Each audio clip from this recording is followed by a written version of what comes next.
Welcome back to Interpack and our glass studio in between halls 7 and 9. I am joined now to talk about recycling and I'm guessing circularity as well. I am joined by Surplus and Dr. Christoph Hoffmann. Welcome and thank you for being here today with me. Hello, and thank you for the invitation and being here. First, I want to make a little correction because it's written here that Christian Schiller, our CEO, will sit here on my place. So I'm here for him and talking about the surplus and the circularity of recycling material. Exactly.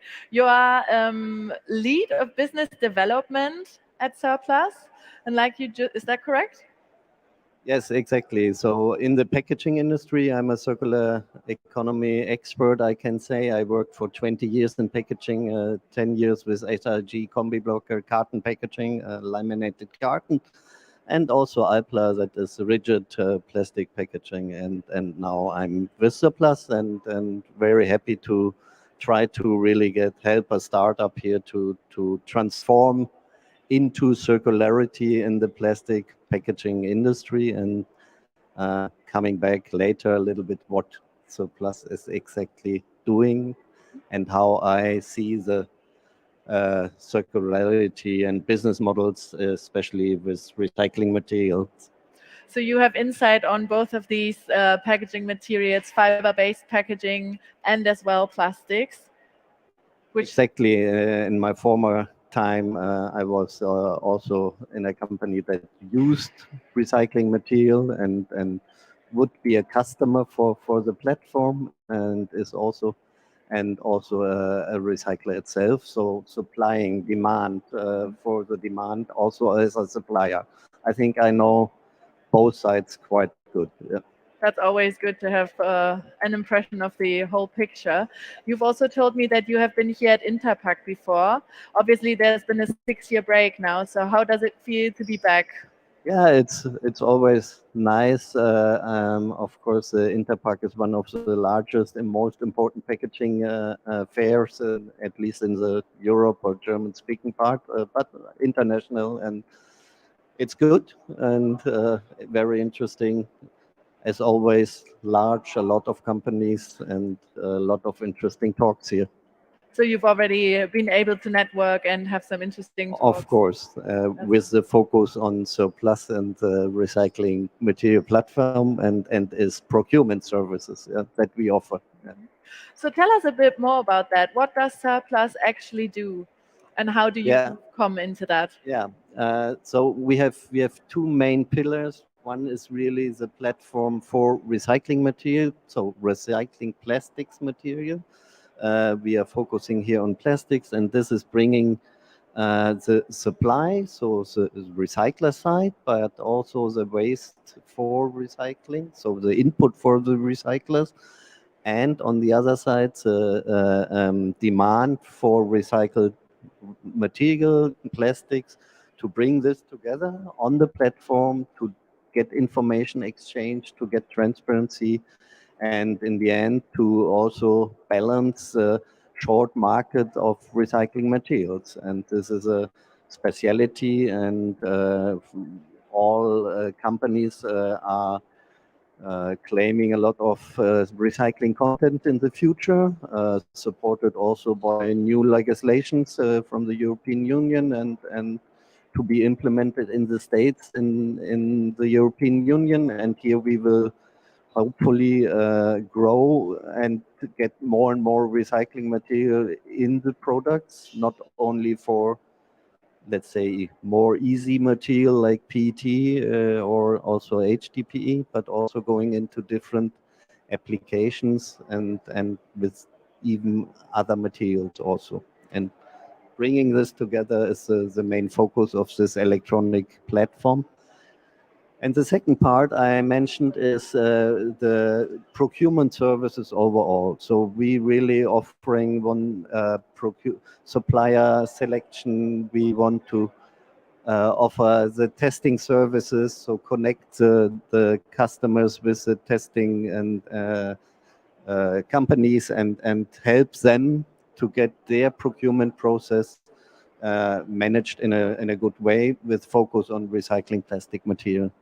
So this seems to be exactly the moment for your company and also for such a platform. We hear all the time that companies are looking to use more recyclates, but that the demand is sometimes bigger than the amount of material that is there. So have you noticed a change in the industry when looking at topics like recycling and recyclates over the last years?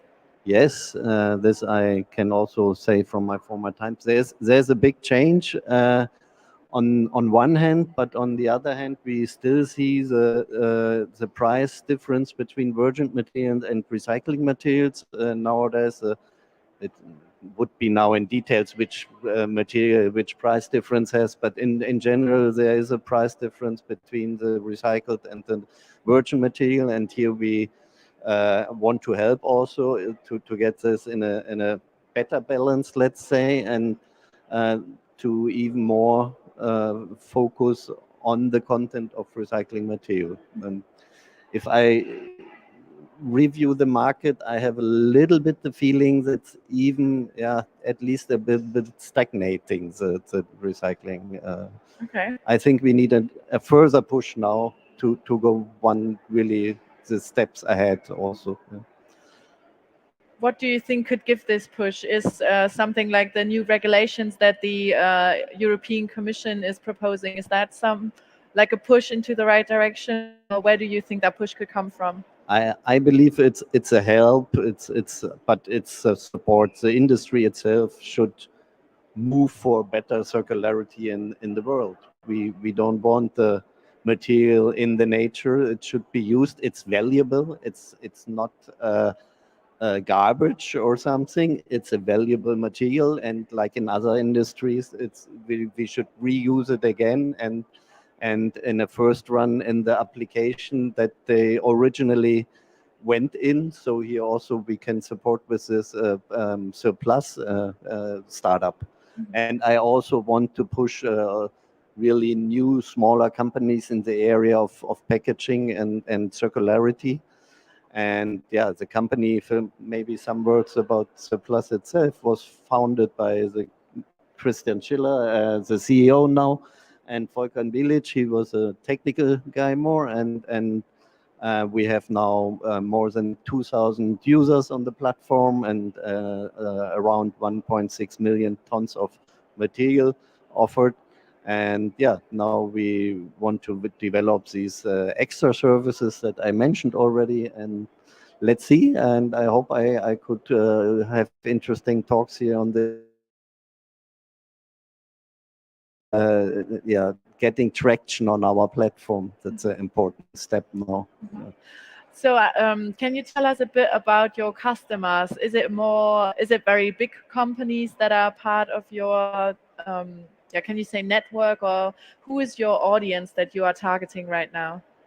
Yeah, it's different. On one hand, it's of course the brand owners, the big names, but often they have own procurement departments responsible for recycling. Depends a little bit, but we talking to the big ones. I'm not gonna name them here, but the ones everyone knows, but also the converters. So the production for the brand owners is done by converters, and here we of course get in contact with them. So that's the one part, and the other part, of course, we need to talk to the supply side also, and there we need to talk to the recyclers and to the waste management companies also, because they are supply again the input for the recyclers. And it's a development, but I believe we will also have medium and smaller sized companies that are interested, because they are not normally having this purchasing power to build up their own structures and processes. And here it's the goal overall is to help the companies in their procurement with the focus on recycling plastics and offer services around and lower process costs and getting transparency in the market. So it's you're covering kind of the entire life cycle or supply chain there. How important is a fair like Interpack, where all of these different stations along the supply chain and companies are present potentially? It's an important part, yes, and we have possible customers as well as also some from the other value chain in the industry. On the other hand, we are focusing on recycling, and we will be present now the next 2 days. I have to say this also in Amsterdam on the PRSE, that is a plastic recycling show Europe, that is focusing here also on the recycling part. Yes. So there we have a booth and will be present, and of course everyone is welcome to travel from here to Amsterdam and visit us. It's not too far. The Netherlands are quite close. It's a very filled week, let's say. Mm-hmm. Looking at recycling and packaging, can you tell us a bit more about economic and sustainable solutions when looking at sustainable packaging and recycling? Yeah, of course. I mean, that is a little bit difficulties. We know it from applications like PET bottle, where it's already very common to have a high content of recycled material inside. But depending very much on the material and on the application, that is more challenging, can be more challenging. And here we really want to help to offer other materials in other applications. I talked now to a lot of people, and one first question is how do you have mechanical recycling material for the food industry, and that's a lot of discussions. How can we improve, or is it allowed? There are no official standards or something, and that was a different second topics that surplus really developed the DIN spec for recyclates, and is now it's still a spec. It's the number I have to read. It's 91,446, and it's now implemented. Was also financed by us and is now discussed on European level. We won, or the DIN spec itself won some prizes, and is here really the first one on about the recycled plastics and the data quality. So as you know, it's always very difficult to get the exactly specifications of the material, and that is also the challenge where we as surplus will help the customers to overcome these challenges about the complexity of sourcing of recycling materials. Mm-hmm. And coming back to your direct question here, it's really talking about other applications. I talked to had a case study about big bags where they have recycling content, and also here the goal is to close the loop first into big bag and later into other applications also. So there are a lot of fields and application to discuss in the future, and we want to be a part here. Yeah. Wonderful. Maybe looking at recycling ways to recycle. You've already mentioned mechanical recycling. Also, obviously, there's also chemical recycling. Can you tell us about the status quo there, or what is changing with regard to that? What is changing? Oh, I have to. Yeah, I don't know if I'm here the real expert, but I can give my view, of course, on that. Yes, I think it's an important pillar for the future. I mentioned the food grade discussion, and there it can help, but also we have to look in the details. We have to really look into the CO2 discussions and so on. I think there will be a lot of development, a lot of big names, and they have, let's say, smaller size or medium-sized production in place, and more to come, or also large scales. We want to watch it. For me, it's also not we could imagine also to have this on the platform for recycling material. Mm-hmm. But from my point of view, the first step should be mechanical as much as possible. And then we have a lot of other waste. We have to develop technologies where we really can also transform big parts of the other streams into new material and bring this in the products. And parallel, it will solve also application fields where we, with mechanicals, maybe have some problems today. It's an important part, but we should now also not forget the mechanical and say chemical will be the solution for everything. I don't believe that. It would be nice to have both solutions, probably not go hand in hand, but to like work parallel and have the options, right? Even also hand in hand. Okay. Yeah. Wonderful. Maybe one last question, also coming back to your company, Surplus. Yeah. Tell me, what do you think is the role or importance of platforms like yours and also of digitalization in this context? Yeah, in my very former times, I also was working for university and working on electronic platforms for business, electronic marketplaces. And I believe strongly, whatever field you look in, it will be the development. In other industries, it happened already. And to combine these possibilities with electronic platforms, transparency, information exchange, of course, you can bring the demand, supply in a better way, faster, international together.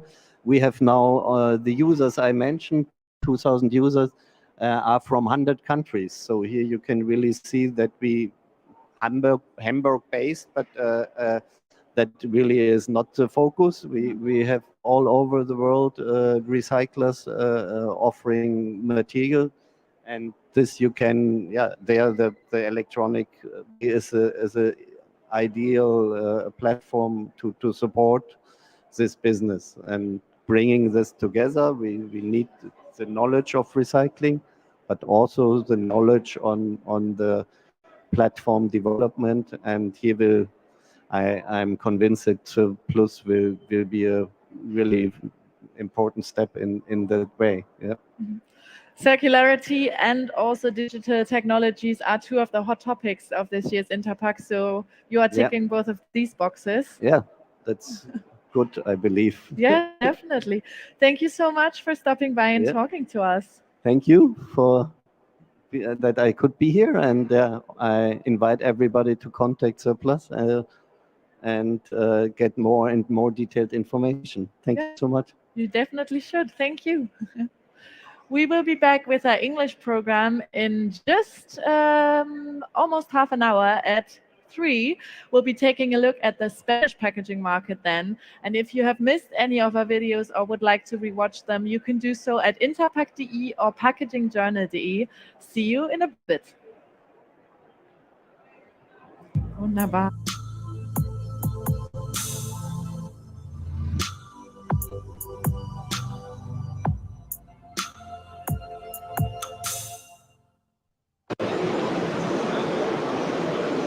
Hello from Hall 16, where I'm in the expert zone in the booth of Optima Packaging.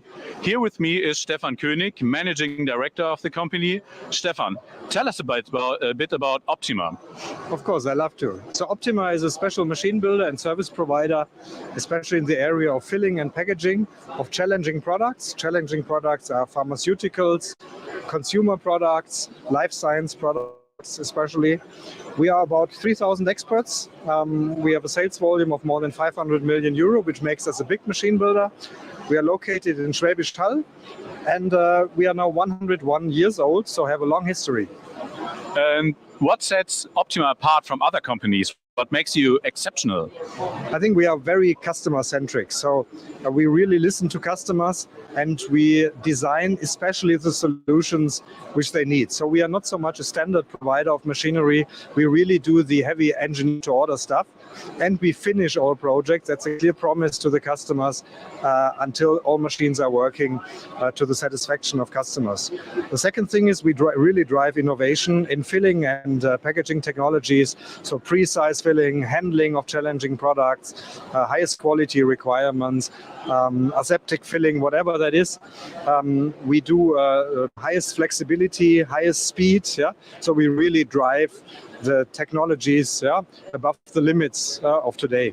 Thirdly, we drive solutions for tomorrow, which means sustainability, caring for our footprint, caring of the footprint, carbon footprint of machines, supporting the customers in innovative packaging designs.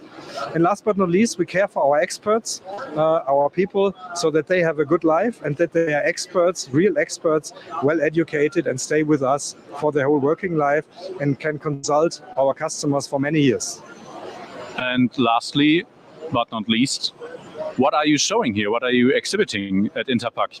Yeah, we are proud to show a lot of things. Yeah, first thing is we show a cosmetic filler in the mid-speed segment, but highest quality requirement and highest flexibility, brand new machine.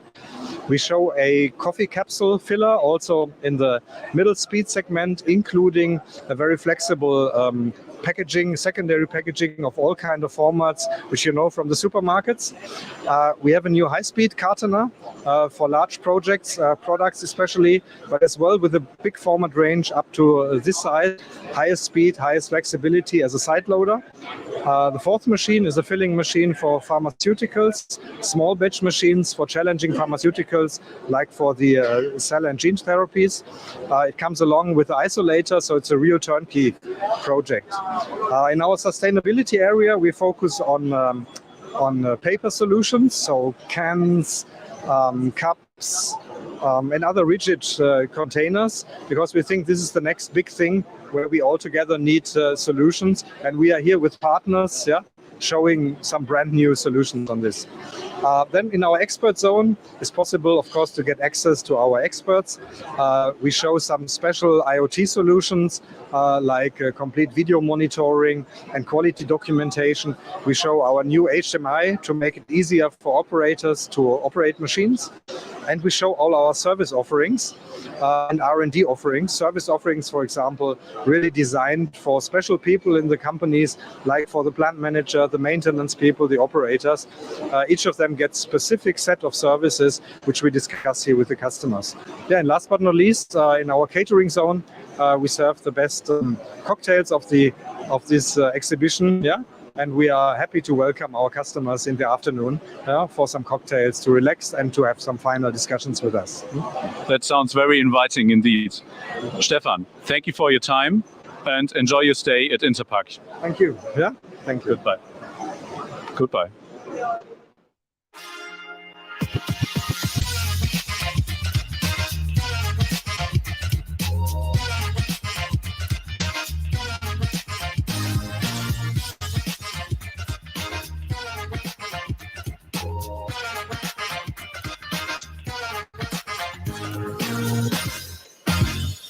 Welcome back to our last talk on this day 5 of interpack. It is a very special and for the industry also very important topic that we are going to cover now.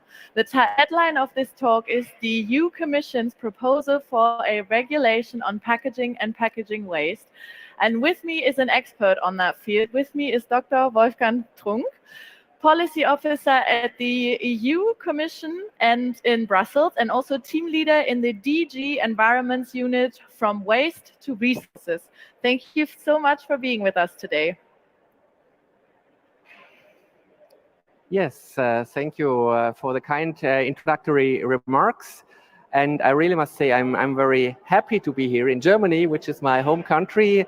And you can imagine that since our publication of the Commission proposal for the new packaging law in November 2022, I was kind of touring around through all the European Union and It's a special pleasure to come to Germany, which is not only the biggest member state in terms of citizens, but also important packaging industry is located here. So it's I'm really reassured that I took the decision to come to Düsseldorf today. You have already told me that you had a very busy schedule today. Have you been to Interpack before, or is this your first time? No, it's the first time, and I must say, initially I got a small invite, and then I said, well, I cannot, just for this small event, I cannot make it, and then I kind of informed several people that I'll be there, and whoops, my agenda was completely full, and so. But maybe this is the last event of the day, or at least the official one. That's good.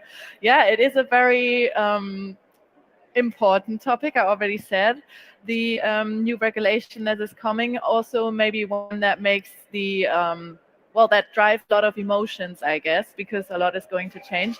Can you talk us through the process of developing such a regulation?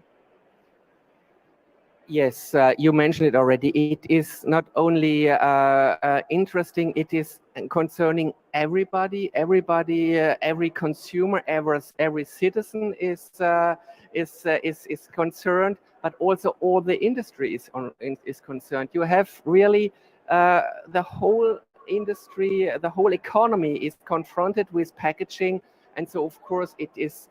In the high in the agenda of everybody, every stakeholder, every company. It's really massive. And when we come out, when the Commission Commission who has the monopoly for kind of legislative proposals, at first we do a kind of an impact assessment, or a real impact assessment. But the starting point is always, what problem do we want to solve with this? In former times, there was a myth that in Brussels, the people, they just create some legislation to whatever, for whatever reasons. But the starting point is always, why do you need this new legislation? And in this case, it was quite obvious that the current directive did not achieve its objective of reducing packaging waste and of making the packaging more sustainable. And that was the starting point for us to reflect, where can we act and what can we do in order to improve the situation in packaging. And the second big thing was, and this is why I would say was our supporter to make it through, that the Commission can propose something in war times, in times where you have very high inflation rate, and everybody has to see where his budget or expenditure goes. So in this time, to come up with a proposal, with an ambitious proposal, and that was because we could really prove there are huge economic benefits of the proposal. So both things. First of all, we have to tackle the problem of everlasting increasing waste generation, with a very bad impact on the environment, poor sustainability of packaging, and on the other side, the packaging sector is confronted with huge administrative burden to cope with all these scattered legislation all over the 27 member states. How important is it that this new regulation is a regulation and not a directive? Yes, so you could say in principle, the difference between the current scheme, which is a directive where the member states have a huge leeway or flexibility to create national systems in this framework which the directive gives them, and this led to a very diverging situation throughout the EU. And we found, first of all, that there is a huge discrepancy between the member states in terms of delivering on the objectives, but also that the industry is confronted with these national schemes, which costs a lot of money. The administrative burden I mentioned already, and so it is very important. And the third point is why it is so important to have this regulation with harmonized rules is that we have this shift in architecture, in philosophy, that we overcome this thing from targets on member state level, on a government level, we go down to the product base. So we come now with requirements at product level imposed on the economic operator. And this is a game-changing element of the proposal, that we say, well, the government in Athens cannot cope with unsustainable packaging increase. They don't have the leverage to act on and to really mitigate the problems, and therefore we impose it on the economic operators increase, who place packaging on the market or who run a retailer or so on. This is a big game-changing element of the new proposal. Can you tell us a bit more about the, well, things that are really included in the, or will be included in the regulation that are going to change for companies? Is there something that you are particularly happy about that made it into the regulation? Well, let me start the usual. Okay, I will not forget the most important ones. So I will start with the articles.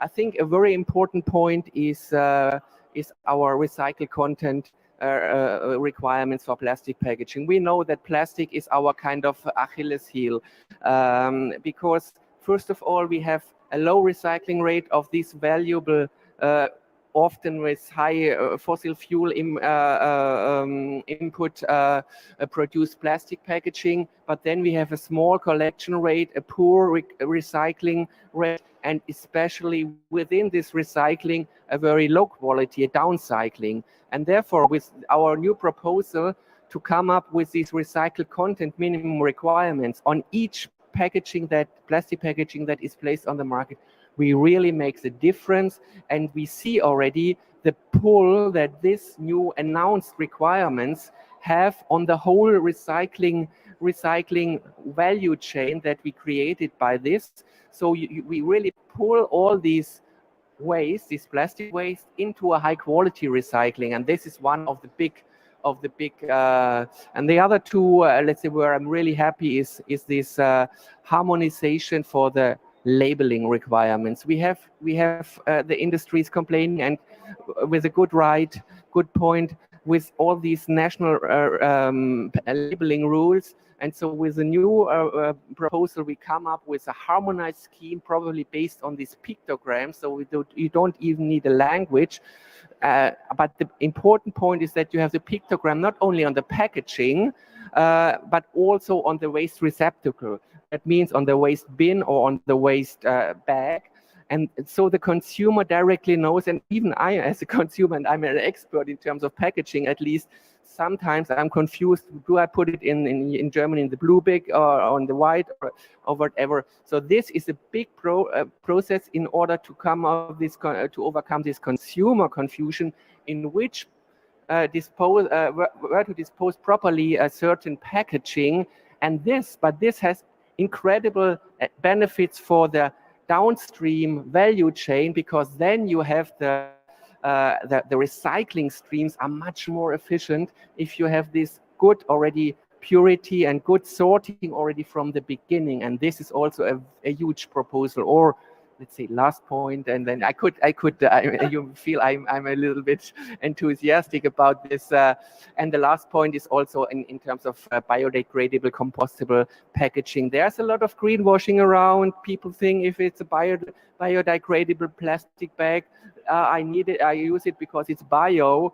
But in fact, we really overcome this gray zone hybrid solution. We come with clear rules, what goes into the bio waste stream, what goes into material recycling, and this to the benefit of the environment, circularity, and the consumer should be clear with also, again, with these pictograms. Okay, this goes into the organic waste stream, bio waste stream, and this goes into the blue bag, or in Germany, the yellow bag for material recycling. Mm-hmm.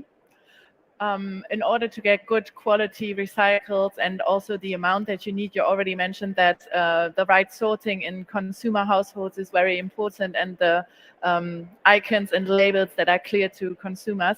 Are there other aspects of the regulation where you take companies where you make them accountable for informing the consumer on packaging, on materials, and on sorting their waste correctly? Well, there's one thing that I have not yet addressed, and this is the recyclability.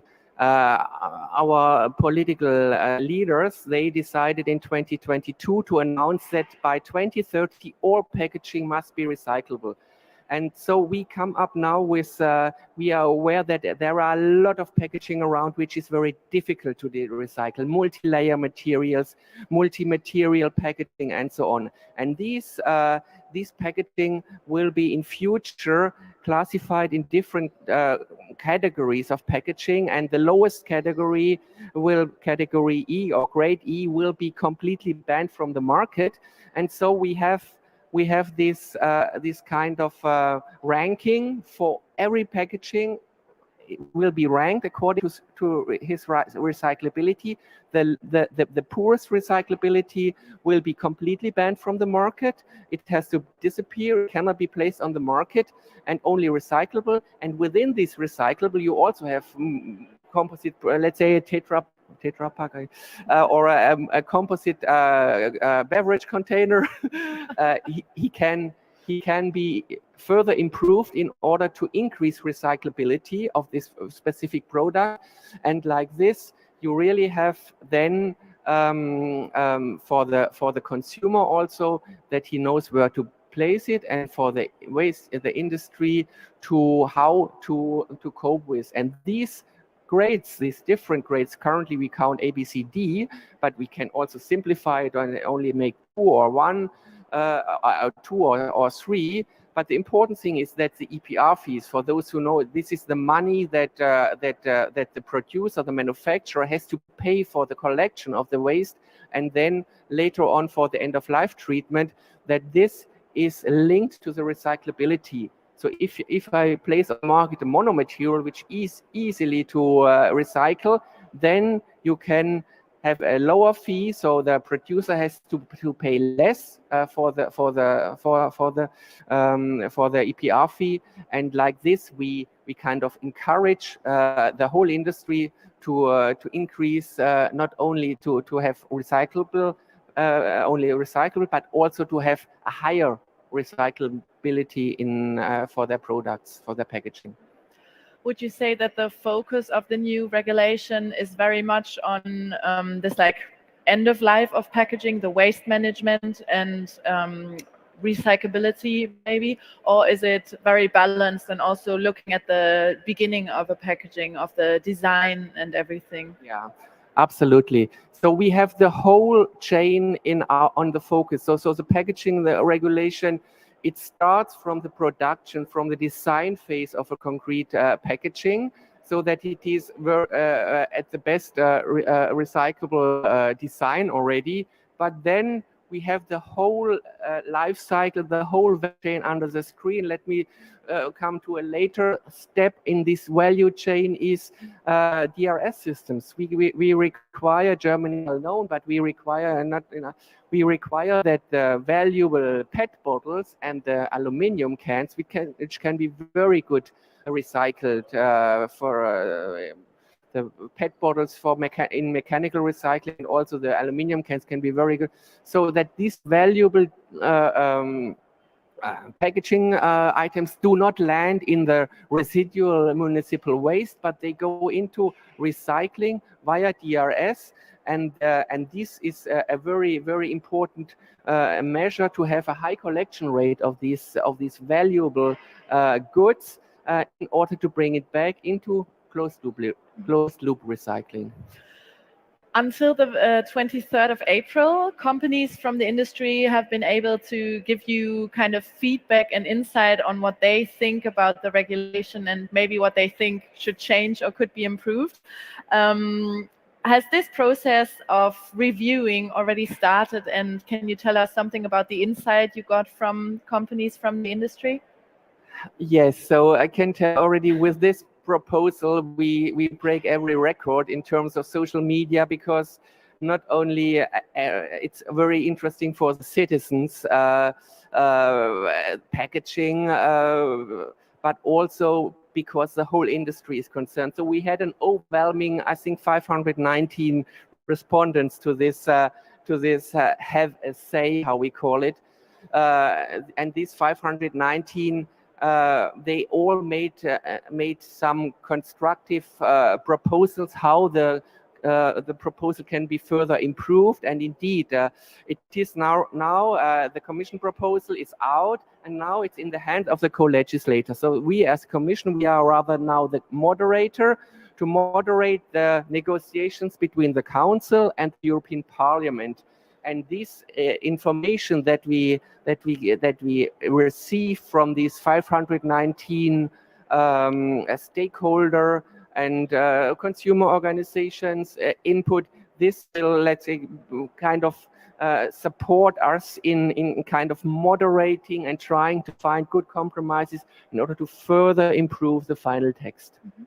How important is this exchange between politics, the industry, companies? How important is that, and what role do events like this interpack, this fair, play for you, do you think? Well, we have our better regulation rules, so that means that all stakeholders, the NGOs, as European associations, national associations, directly big companies, they are involved from the beginning already of the phase when we drafted the impact assessment, when we drafted the legal proposal. So they are always involved, because, to be honest, we need also their data. We cannot let's say rely just on our own research. We have a consultant we had a consultant who also kind of compiled and analyzed and drafted these scientific reports, or these reports about it. But nonetheless, it's really important. But what we really need is to have a comprehensive view, not only to be kind of influenced by, let's say, today by the German machinery producers or by so for us it's important to have the comprehensive view and to make our own picture, because all these stakeholders have their very specific, so we have to kind of keep the helicopter view and to try to filter also a little bit all this information, not overkill, but all this valuable information that we are receiving. I kind of like that image of the helicopter view you just painted. Do you have any last words that you would like to address to the industry, the packaging and processing industry, with regards to the regulation? Well, first of all, we have huge support from the industry a priori for this new approach. They are aware. The member states are also aware of this shift, of this game-changing aspect of the new regulation, so that we come out now with sustainability requirements on product level, imposed, put on the economic operator. And this is a huge step forward. It will also change something in the national kind of, currently the member states, they just have to think about these targets and so on. But in future, they will be the ones with their market surveillance authorities who have to police our new rules, and so that the companies, they comply with these sustainability requirements at product level. So this is the important thing, the shift for the member states, but for the industry, they are well aware, and they are especially aware about the billions of euros of the economic benefits, of the economic savings that they have when this regulation comes. So just my last point would therefore be that the industry is aware and is not, let's say, exceeding or be too demanding. We are very open to constructive proposals to improve the draft regulations, the text. But nonetheless, the baseline should be that it is a very important piece of legislation, and if they overdo it, if they exaggerate, then there is the problem, if there's a critical point that all collapses, then this is a little bit the problem there, where I say we are very open to improvements and to further fine-tune it, but please, the baseline should be get it through within 1 year, within this legislature of the current European Parliament, because otherwise we will, all these standstill that we imposed for the national rules will be over, and then the mushrooming of national rules will explode again. It is a very ambitious regulation. Dr. Trunk, thank you so much for coming to us and speaking with us, for taking the time. I hope you can relax now for the rest of the day. Okay, thank you for the invitation. It was a pleasure. Very much.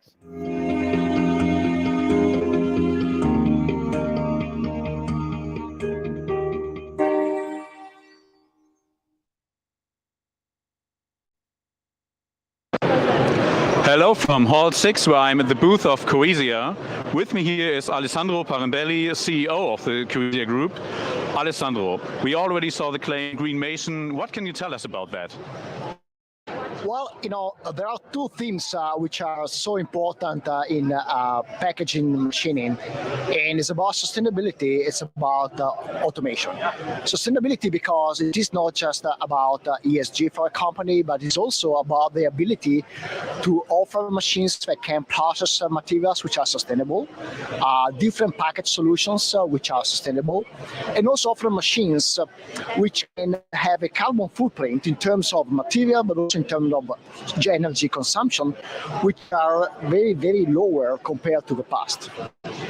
As far as automation, well, we know that automation is about bringing our innovation capabilities to bear for our customers, because we have labor shortages. We need to have them to move people from more value-add activities. In general, offering solutions which can process products with higher efficiencies and better quality. And we see you have quite a, I may say, huge area here at Interpack. What are some of the highlights visitors can look forward to when they come to your booth? Oh, thank you. Yes, we are very proud of 3 new products we have introduced and 2 integrated lines. The first one is, I would say, the SM Plus Volpack machine. It's a very flexible pouch machine. With really is a step forward as far as really usability and flexibility.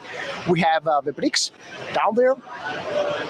The bricks is basically, you can think about a set of modules that you can assemble, configure, that can help solve problems for co-packing, repacking, e-commerce. It's a great end-of-life solutions. We're very, very, very flexible. And then we have our machine that can provide from AMEC, which can really provide luxury package solutions which are sustainable.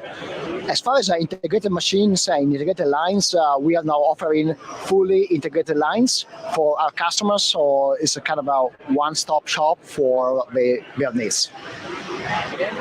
In preparation, I saw that a big topic this year at your stand is the topic of e-commerce. What exactly can Coesia offer its customers in this regard?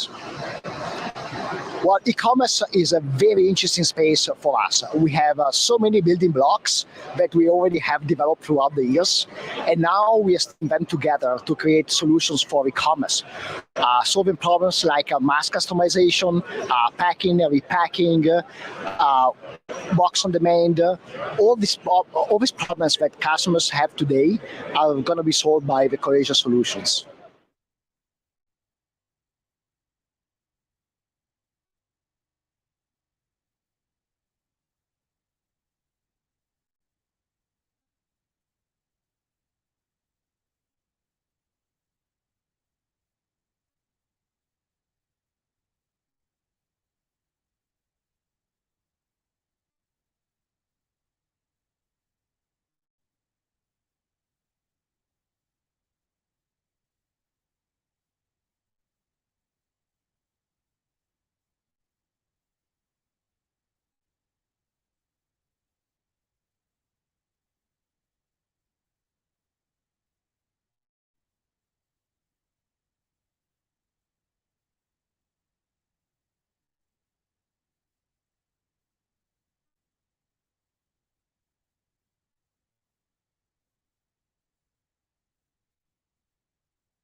Welcome back to our glass studio, live from Interpack. We are sending insights and inspiring talks. And this is a very international fair. People and markets come together here and exchange ideas and network. And we are now going to look at another European market.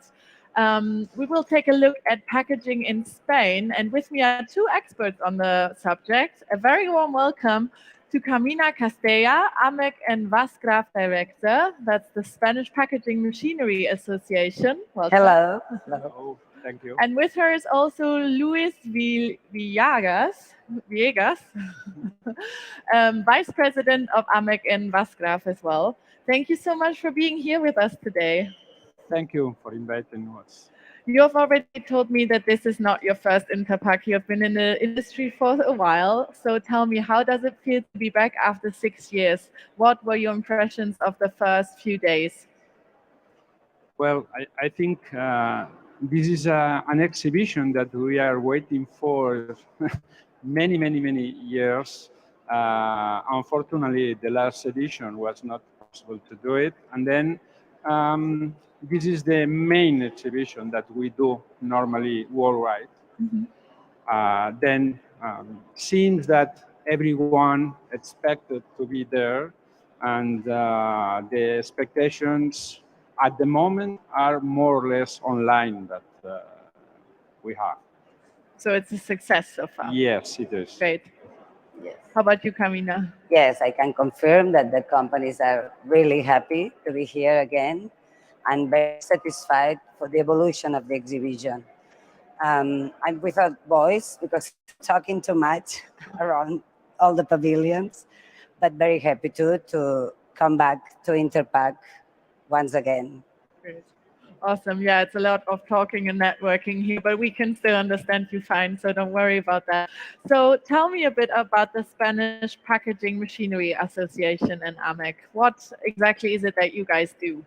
Okay. Well, AMEC ENVASGRAF is a community formed by Spanish packaging machinery manufacturers. We are near 90 Spanish companies inside the association, and we promote the exports of our companies. We try to organize pavilions and participation at the exhibition around the world. Interpack is our most important exhibition, and we help the companies to export. Okay. Also, we try to help the companies to be more competitive at this world in terms of the adaptability, anticipation, collaboration, sustainability, all these kind of things that the companies has to make front to be competing in at international level, no? And we try to help them. Great. Anything you would like to add to that? Yeah, I think fortunately with the association, we have the opportunity to go together with a little bit of help from the association to do easy travel, to have better position in the market, more promotion, and some helps that some companies, depending on the size of the company, it's really difficult without any help like AMEC offer us. I'm guessing you are bringing together very big companies from the Spanish market, but also smaller upcoming ones, and bringing them here. How important is Interpack and being here for your companies? Okay. Well, as I told you, interpack is the most important. Here we have 87 Spanish companies with more than 5,000 square meters, and 44 of these companies are members from ENVASGRAF. We are here to present machinery manufacturers since the flexible packaging machinery to the end of the line, going through capping machineries, dosers, fillings, everything. And also some of the companies from processing has joined us also this year. And we are very happy. Well, I think Interpack is the reference for the exhibitions worldwide, talking about. Every 3 years, we try to have some news, some evolutions of our options to offer to our customers. And this is the meeting point from Asia, from Middle East, from Europe. It's the most important exhibition for the packaging manufacturers. Tell us a bit more about your members, and you just mentioned their innovations that they are bringing here. What are these innovations? Can you point something specific out for us? Yeah, well, the innovations right now are a little bit coordinated with the demands of the customers, because as you know, well, recyclable materials used in the machinery, less consumption of these kind of machines. At the end, well, we are developing new materials applied on the machines. This is basically also with machines more smart, maybe, for remote connection, for to reduce a little bit all the travels for technical assistance, everything that it's going to reduce a little bit of expenses and to lose money in order to waste time, etc. Mm-hmm. So this is basically. So it's a lot about efficiency there. At the end, yeah. Tell me, is there a specific sector into which the companies and the machinery they produce fall? Is it more food applications or pharmaceuticals, or is it everything that you work with? Okay. Everything, yeah. But maybe most, 70% to food, but also to pharmaceutical, cosmetic, and all kind of industry. Packaging is everywhere, I mean. Yeah, it's true that there are exhibitions, especially focused on pharmaceutical. Then maybe the representative companies that they are in this kind of exhibitions are, I think, most dedicated to the pharma sector. But here we can find some companies that they make machines for everything. Mm-hmm. Wonderful. So obviously, companies and their machinery have to stay at the pulse of time, kind of stay agile and efficient, go with the needs of the customers and everything. Tell us a bit about how the market in Spain has evolved during the last years. What has been the evolution been like? Okay. Well, the evolution of the sector in Spain has been very positive, even despite all the problems that we have had this year, starting with the COVID, the lack of supply chain, the cost of energy and everything. But we are okay, I think. We have been doing the things correctly and properly. And we are among the top 10 countries exporting in the world. I mean, and it has been 2022 has been a very good year, surpassing the exports from 2019. I mean, we have recovered and we are in a good position. We can say that for the last years, United States has become the first market for the companies, for the majority of the companies. And we still export a lot to Europe 38% to Europe, 21% to America, I mean North America, and 17% South America. I mean, and we are working so hard to grow in this sense. It is true that some difficulties open new opportunities also. And then I think we learn about this kind of difficulties to make imagination, to do something different, to achieve this kind of growth in some markets that we never thought before. Wonderful. Tell us something about the tendencies and trends that you are seeing on the Spanish market and with your companies. Well, for sure, as Luis has already said, sustainability. It's a big topic with definitely everyone. a big topic for the companies. Also, Industry 4.0, focus on digitalization and automatization. He explained already a little bit about sustainability. All the companies are conscious how important is it. Looking to work, well, that the machine being adapting the machine to work with less material, with recycled material, also machines that consume less energy and everything. This is also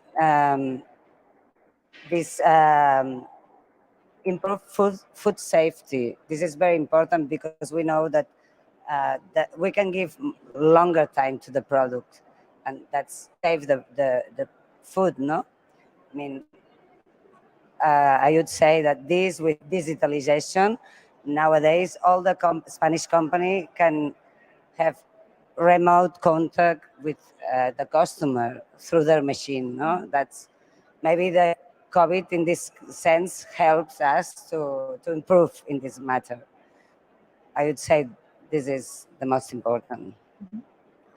I think this was an opportunity also to open to more collaboration between companies because, well, from the point of view of the manufacturer of machinery, we are working on that sense to use recyclable materials, etc. But without the collaboration with manufacturers of film, that they are work very hardly to have solutions on that sense, it's impossible. Then since 3 years ago, I think all the collaboration between companies trying to achieve a solution all together for the market was increased more and more kind of collaborations. Wonderful. It's also a very important theme here at Interpack. You did already mention actually all of the hot topics at this fair and how they are important for the Spanish market, but also this coming together at this very international fair, networking, exchanging ideas. Looking at the Spanish packaging and processing market, what is special about that? Tell us, how maybe it differs from different markets and why it's fascinating and people should come and talk to your companies. I think in all subsectors we have leader companies in the world. Even we are small. I mean, small medium companies. I think that one of the main points of the Spanish company is that we manufacture tailor-made machines, you know, and this is very appreciated for the customers. And we are flexible companies. We adapt to the needs of the customer, and this is one of the main characteristics of the Spanish companies, I think. I agree. Very good. You also brought us a video to give us an impression of what you do, of your company. So let's have a look at that. Okay, thank you.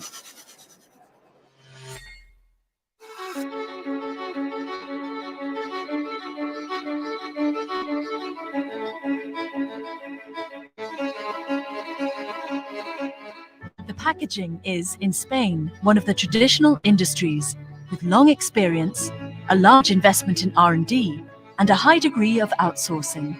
More than 70% of the companies in the sector are exporters. Around 50% of turnover is produced in international markets, mainly in the European Union, the United States, and Latin America. The customers of the Spanish packing industry correspond mainly to the food and beverage sector, with 70%, in addition to the pharmaceutical, cosmetic, hygiene, and household sectors, among others. The sector in Spain is made up of companies specialized in the manufacture of machinery for multiple solutions: packaging, packing, bottling, cardboard, and the graphic industry. This involves remarkably diverse technologies orientated towards the manufacture of packaging, printing, labeling, marking, dosing, wrapping, or palletizing, as well as control systems and new logistic solutions. The commitment to innovation is nothing new in the Spanish packing industry. The sector has some of the world's leading companies in practically all types of machinery, particularly in forward-looking segments, such as flexible packaging machinery. The main innovations in which the sector is immersed today are digitalization, the key to optimizing processes through data collection and analysis, the automation of processes in terms of Industry 4.0, the adaptability of machinery to format changes, the adaptability of machinery to a more sustainable environment, the evolution of packaging because of the emergence of electronic commerce, and the application of the eco-design concept in machinery. This sector lives immersed in a huge challenge, the growing demand for environmentally friendly packaging solutions. The packaging technology manufacturer is becoming increasingly aware of the growing environmental demands. Through sustainability, reduction in energy consumption, and commitment to the circular economy, energy efficiency is already a decisive competitive factor. The long experience of the Spanish packing industry, combined with the great commitment to innovation and investment in R&D, gives these companies a big capacity to anticipate and to provide new competitive solutions to clients seeking maximum competitiveness in the global market. The flexibility and adaptability to manufacture in a personalized way, to the right measure for each client, has been the great competitive advantage of this industry on a global scale. Good partners are those capable of offering value proposals, but above all, of applying them successfully to new contexts and scenarios. This is the main reason why Spanish packaging companies are the ideal partner for the continuous improvement of products, services, and processes.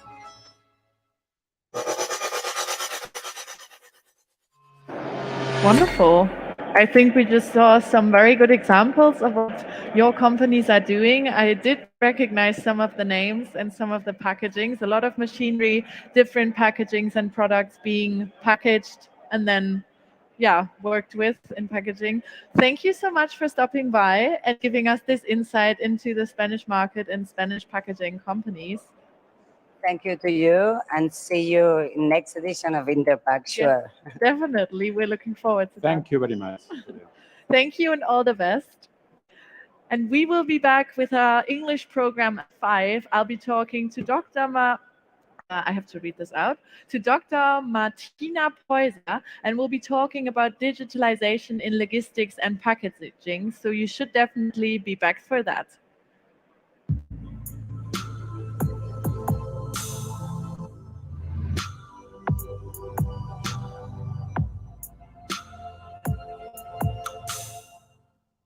Hello from Hall 13. I'm here at the booth of Leutze. With me is Andreas Eberle, local industry manager packaging. Andreas, what can you tell us about Leutze? What should people know about the company? Company Leutze is a family-owned company located in the south of Stuttgart, and we are well known as a manufacturer for sensors, all kind of optical sensors. And we are getting this year 60 years old. Happy birthday to that. We already saw the claim more than you expect. What exactly can we imagine under this? What should people expect or are maybe not expecting to see here? You know, we are worldwide known as a sensor manufacturer, and we can offer much more than just sensors. We know the applications for our customers, around our customers, and what they need in the machines and in the application. So we can give them a lot of support around the application and give all our knowledge around the sensors. Let's talk about sensors some more. I could imagine that it's quite complicated or challenging to work with in producing these compartments. What can you tell us about that? You see, the machines are getting more and more intelligent, more and more flexible. Especially packaging machines must be very flexible because of the needs of the customer. And so our sensors are also very flexible. We have very nice interfaces. We can add a lot of additional features and the easy handling with our sensors. And that's a big challenge for us and also for our customers, but we can solve this.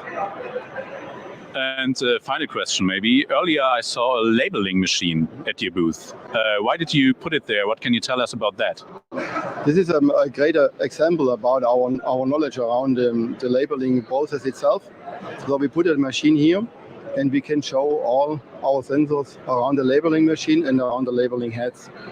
Especially our ultrasonic and optical combined labeling sensor is very special for this kind of application, and it's a worldwide unique sensor, and we put it on this machine to show our customers our knowledge and our know-how. Well, Andreas, thank you for these insights and enjoy your time at the Interpack in Düsseldorf. Thank you.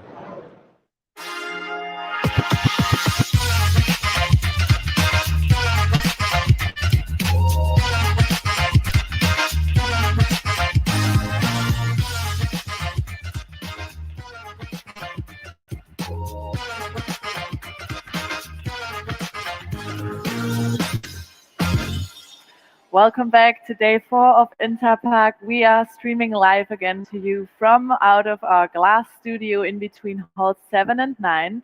If you are at the fair, come and visit us and see what inspiring talks we have planned for you today. And if you are joining us from home and from the World Wide Web, welcome to you as well. We are going to start our English program today off with another talk about women in packaging and their inspiring journey. With me is Afzane Nabifa. I'm going to read this out. Head of Global Market Development Biopolymers at BASF. Thank you so much for being here and welcome. Thank you, Julia, for having me. So I'm excited to be here and also excited to visit Interpack. Today seems a bit more quiet because of the weekend, but you can still feel the spirit. Yeah. You've told me this is your first Interpack. Everyone is telling us how great it is to be back after this 6-year break and to talk to people again at this very international fair. You are also going to be part of the special talk tomorrow, Women in Packaging. And like I said already, that is also going to be what we will talk about right in a second. But before that, can you tell us a bit more about you as a person, about your work with BASF and how you came to be in the packaging industry? Sure. Yeah. Well, you can see from my name that it's an unusual name, doesn't seem German or English. So I'm actually originally from Iran. I was born and raised in Iran, and I'm a chemical engineer by training. So I've studied in Iran and then moved with my family to Canada. I've done basically my master's and PhD in Canada. And during my PhD, I had the privilege of visiting summer school at BASF in Ludwigshafen. And that's when I made the decision that this is my dream where I want to work. And after I finished, basically, then I joined BASF in the US and through the years, then moved around and basically found myself in Germany. So when I joined back in 2012, BASF Corporation in Wyandotte, I was a research scientist making polymer synthesis in the lab, making some acrylic resins that are used for printing inks, and over the years then somehow always ended up in packaging for adhesives, for flexible packaging, and now since 2 years with biopolymers. And it's interesting to basically go through the whole different processes of packaging. It's very diverse. But at the end, it's all about protecting the products and the shelf life. And that's inspiring because it's so close to everyday life. That's what I love about packaging. Every time I open my fridge, I'm always curious, looking what type of polymer is this? Is it multi-layer, mono-layer? How was it made? And it's just fascinating. I have to say it's a lot of fun to listen to you talking about not only your journey, but also, yeah, how much you love or are inspired by packaging. I really like that. Yeah, it's for me, it's like car for men. So packaging is my passion. My husband doesn't like it because always I'm at dinner table looking at different. So every time we open a pack of cheese or a sausage, I'm always looking. They have moved to monolayer. Look at this. So stop working. But it's the passion. Yeah. Yeah, we already said yesterday that I mean, I find all of this very interesting as well, but it's mostly because I haven't been in the industry that long, and everything is still very new, and you don't know that much about packaging as a consumer. So it's always very interesting to learn more about these things. So tell me, along your journey through the packaging industry and throughout your career, have there been any role models, any women that took on this function for you and inspired you? Yeah, so I have to say I really love learning from experienced people. So along the way, of course, I've had many mentors, women as well as men. So, you know, usually the plastic and packaging industry is a male-dominated industry. So I have to say I'm very lucky that I've had many male colleagues that were my mentors from a technical perspective. So they're always very open to teach me the craft and show me the way around. But of course, also many females around that not necessarily from packaging industry, but from different areas of the BSF that have mentored me and taught me to be confident and also to be bold. Do you think that there are any specific qualities that can help women to succeed in the packaging industry? Yeah, I think to be successful, you need some maybe very basic qualities that are not necessarily for women, but also good for men, and not only necessary for packaging, but in the whole industry relevant. And for me, what stands out is having a drive and almost like a fire in your stomach that you want to change things and you want to get things done. And also, as you start doing things and you're not sitting on the periphery when you take the leap, of course, you learn more and more. And every time you do something out of your comfort zone, then you build your confidence. Yeah. So I have to tell you today, I've never done something like this. I'm not known. So I have to say, when I think about myself 20 years ago, when I came from Iran, I would never dare to be in a live TV. Yeah? I was always the one that wanted to hide behind the others. But, you know, through the years, you learn that you need to come out of your comfort zone, and that's how you learn, you know. And the other thing that I have learned as a newcomer in packaging is everybody knows everybody. So it's very important to be open to network, to build your relationship with different colleagues, and over the years to have the integrity and the trust built up, because then you can always pick up the phone and call somebody that you have worked with 5 years ago. And I think that's very, very important. That's what I've seen in the last 10 years, that, you know, if you come as a newcomer, the only thing that will help is your network. Mm-hmm. I think those are very wise words. Coming back to the theme of role models, I know that you have been briefed for this interview. And by the way, you are doing very well. Thank you for being here again. We do have a little surprise for you as well. We collected some thoughts from your colleagues about you as a role model, and I would very much like to read them out to you. Okay. So Jeanette says, Afsane is a thoughtful leader who takes a focused and strategic approach to address complex challenges. Mia told us about you that she thinks Afsane keeps impressing me with her obsessive desire to make a difference in the area of circular economy, a journey she is driving together with strong, rich industry network, also full of passion, and it is beautiful to follow this transformative ride. And finally, Rowan said, Afsane embodies the spirit of authenticity, holding true to her own personality and values, and maintains this despite pressures to act differently. Very nice words. How does that make you feel? I have to say I'm very proud of my team and also very honored to lead the team of experts and for them to accept me as a newcomer for biopolymers. I'm really privileged to work with my team. Did you think that you were such a role model for them as well? No, because they are all of them such experts in the field.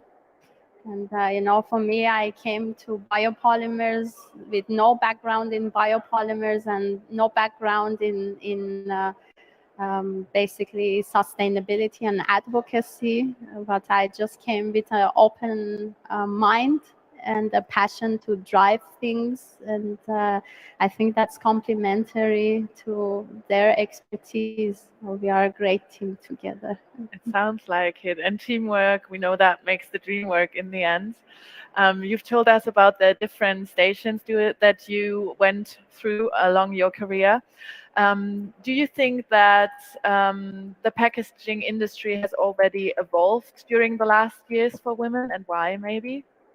Yeah, definitely. I can say that we are on the right path. So we have moved, and you can see that already today, a lot of women on the fair, and this was not maybe the case 10 years ago.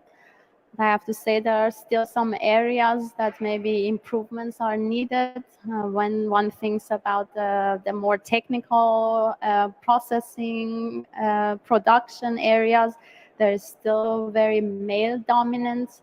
But if you look more on the sustainability, circular economy topics, then you see more and more women in the area. So I have to say, for me also, I have started from a technical role and evolved into more sustainability advocacy topics. And I can say that for sure nowadays, I'm very happy to be surrounded by a lot of women. Yeah. Wonderful. So there's already an example of how this can work. What do you think are the challenges that women face in the industry, and how could these be overcome? I have to honestly say that I think we have it today much easier than women had it maybe 10 years ago in the packaging. So a lot of barriers have already been broken. So as I said, we are on the right path. But I think the challenge is there are not so many role models for young women to see and feel that, oh, maybe this is the area for me because I can relate to somebody. You know, some young woman and or middle-aged woman that have been in the industry. So this is something that we need to work on, and that's why that I decided to be here, to show women that it is possible to have a family, to have a young child, but still be passionate about what you do and drive change in the packaging world. Yeah. So would you say that fairs like these, but also the talk that is going to happen tomorrow, do they take on an important role for women in packaging? Yeah, I think so. So basically, to me, that we need to start capturing women from early on, from the education system. So giving talks in such affairs where a lot of perhaps university students or maybe high school students are visiting, then it's important to be there and inspire the young women and show them that, you know, I think nowadays the new generation is very passionate about sustainability, about reducing the emissions. is showing them the fact that packaging industry has a lot to offer, and we are actually, a lot can be done to address topics like sustainability and reduce emissions, increasing the recyclability. So a lot of interesting topics that are in our everyday life. I think everybody at home has a yellow bin and notices how much packaging is there. So it's good to know that packaging, as an area is very close to our lives and how we can change, because whatever we change in the industry, basically we directly affect our own lives. And I think for me, that's very inspiring. That's what drives me. Yeah, like I said before, it's just lovely to listen to you, and you really get that feeling how emotional and how much you're driven by this entire topic. Are there any other aspects that you can think about that could attract women into the packaging industry and starting a career here? Yeah, I think it's also important that once you have junior women starting in packaging, to then also give them the opportunity to grow and also to mentor them, have, I think, mentorships or some kind of support groups are very important. And especially, women go through the phase of maternity, being a young mother. So it's always important to have a role model or a group of support of maybe a little bit elder women further in the career, to show them that it is possible. It is a hard phase, but you will get through this. And I have to say I'm part of such a group myself as well. And it's inspiring always to talk to women maybe in their 50s or 55, and they always say, don't worry, this is just a phase, just hang on, keep your head up, and you will get through this. Because it's tough to be a young mother, have a young child, and have aspirations to have a career as well. So it's good to know that this will change and things will get easier. So I think it's very important to have this network of women and as mentors, and also just to exchange, that you're not alone in this. And of course, it's also important for the companies to also move on with more family-friendly policies, which I think many companies are doing. Even BASF has KPIs for women in leadership. It's also very inspiring to see that that things are moving. But also, it's important to have this family-friendly mindset also in the leadership and in the management. So it's not only about the policies, but also really changing the mindset. But I think we are on the right path. Yeah. Mm-hmm. So I'm guessing that is a role that you could also see yourself in some years, taking on that role, and as role model and network kind of. Looking into the future, is there anything else you would wish for or hope for in the industry to change for women, or what would the maybe perfect future look like? Yeah, I think the perfect future will look like that when somebody is hired, they are hired by their skills and competencies, not because they are man or woman. So I think that's an aspiration that I have, but I think will take us some time, because we are so much far away from the 50-50 share. So of course, at this point, then we need to encourage more and more women, but make sure that we don't discourage young men as well. So this is also very important to show that, at the end, the aspiration is to focus on the qualities and the skills, and not only the gender. Yeah, I guess in the end, it all boils down to equality, which is what we're kind of working towards. Afsane, thank you so much for coming and talking to us. That was very inspiring. Thank you for having me. Thank you so much.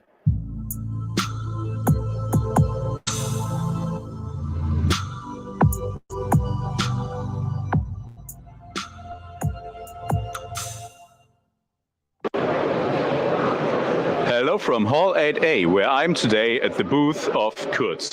With me are Markus Hoffmann, member of the board, and Rolf Schmidtke, project lead RECOSYS 2.0. Markus, recyclability, sustainability, these are big topics in the packaging world and probably also for your company, right? Yeah, for sure. And nevertheless, allow me to say that we have a mission. And our mission in packaging is to make print and packaging unique, emotional, to create an atmosphere where people feel good about it and that should not feel bad about maybe missing sustainability.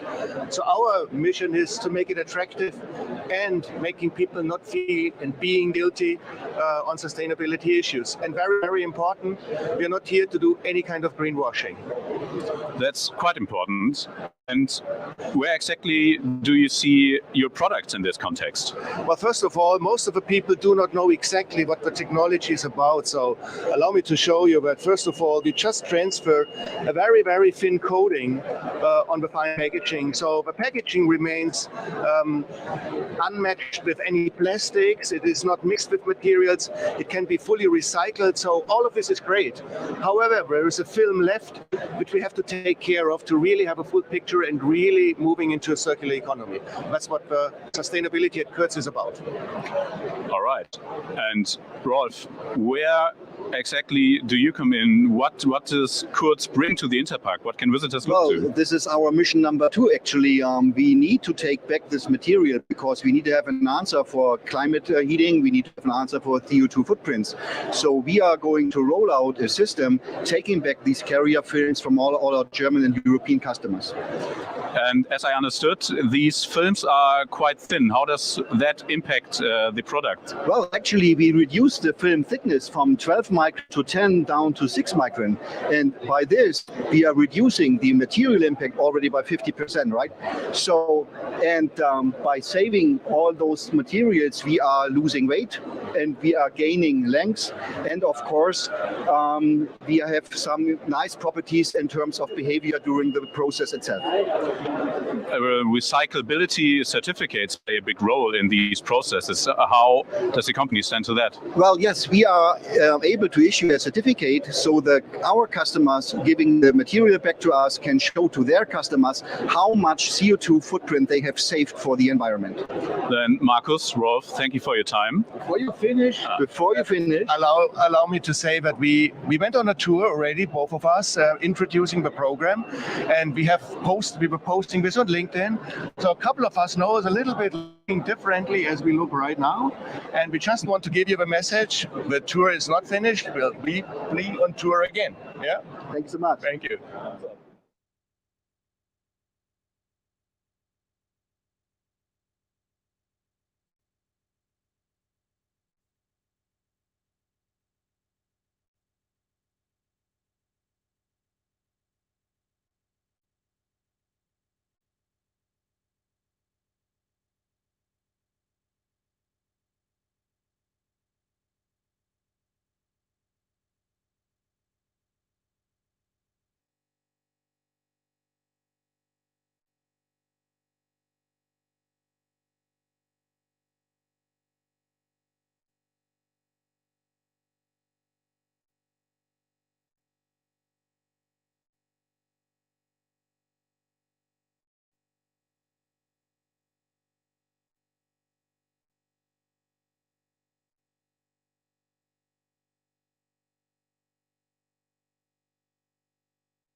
Was ein heißer, was ein schwüler Tag in Düsseldorf. Sie hoffentlich im klimatisierten Büro zu Hause oder Sie gucken sowieso später nochmal, wenn schon gar nicht mehr Interpack ist. Denn alle unsere Talks, 50 an der Zahl, gibt es zum Online-Abrufen auf packagingjournal.de und auf interpack.de.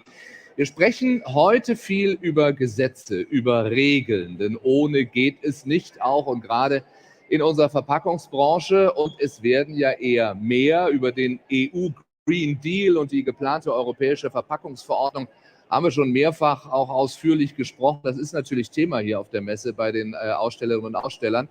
Wir haben jetzt aber mal ganz speziell den Blick auf Deutschland und auf das, was die ZSVR so tut. Ohne Abkürzung geht es nicht in Deutschland. ZSVR steht für die zentrale Stelle Verpackungsregister. Und sie ist sozusagen die Stimme dort, leitet auch die Presseabteilung. Dr. Bettina Sunderdiek ist bei mir. Frau Doktor, herzlich willkommen. Wie schön, dass Sie hier sind. Hallihallo. Danke, ich freue mich auch, dass ich hier bin. Es ist ja so, Regeln und Verordnungen hat niemand gern. Wenn Sie jetzt über die Messe gehen und ja auch sicher Gespräche haben, werden Sie trotzdem mit offenen Armen empfangen? Oder gehen Sie inkognito?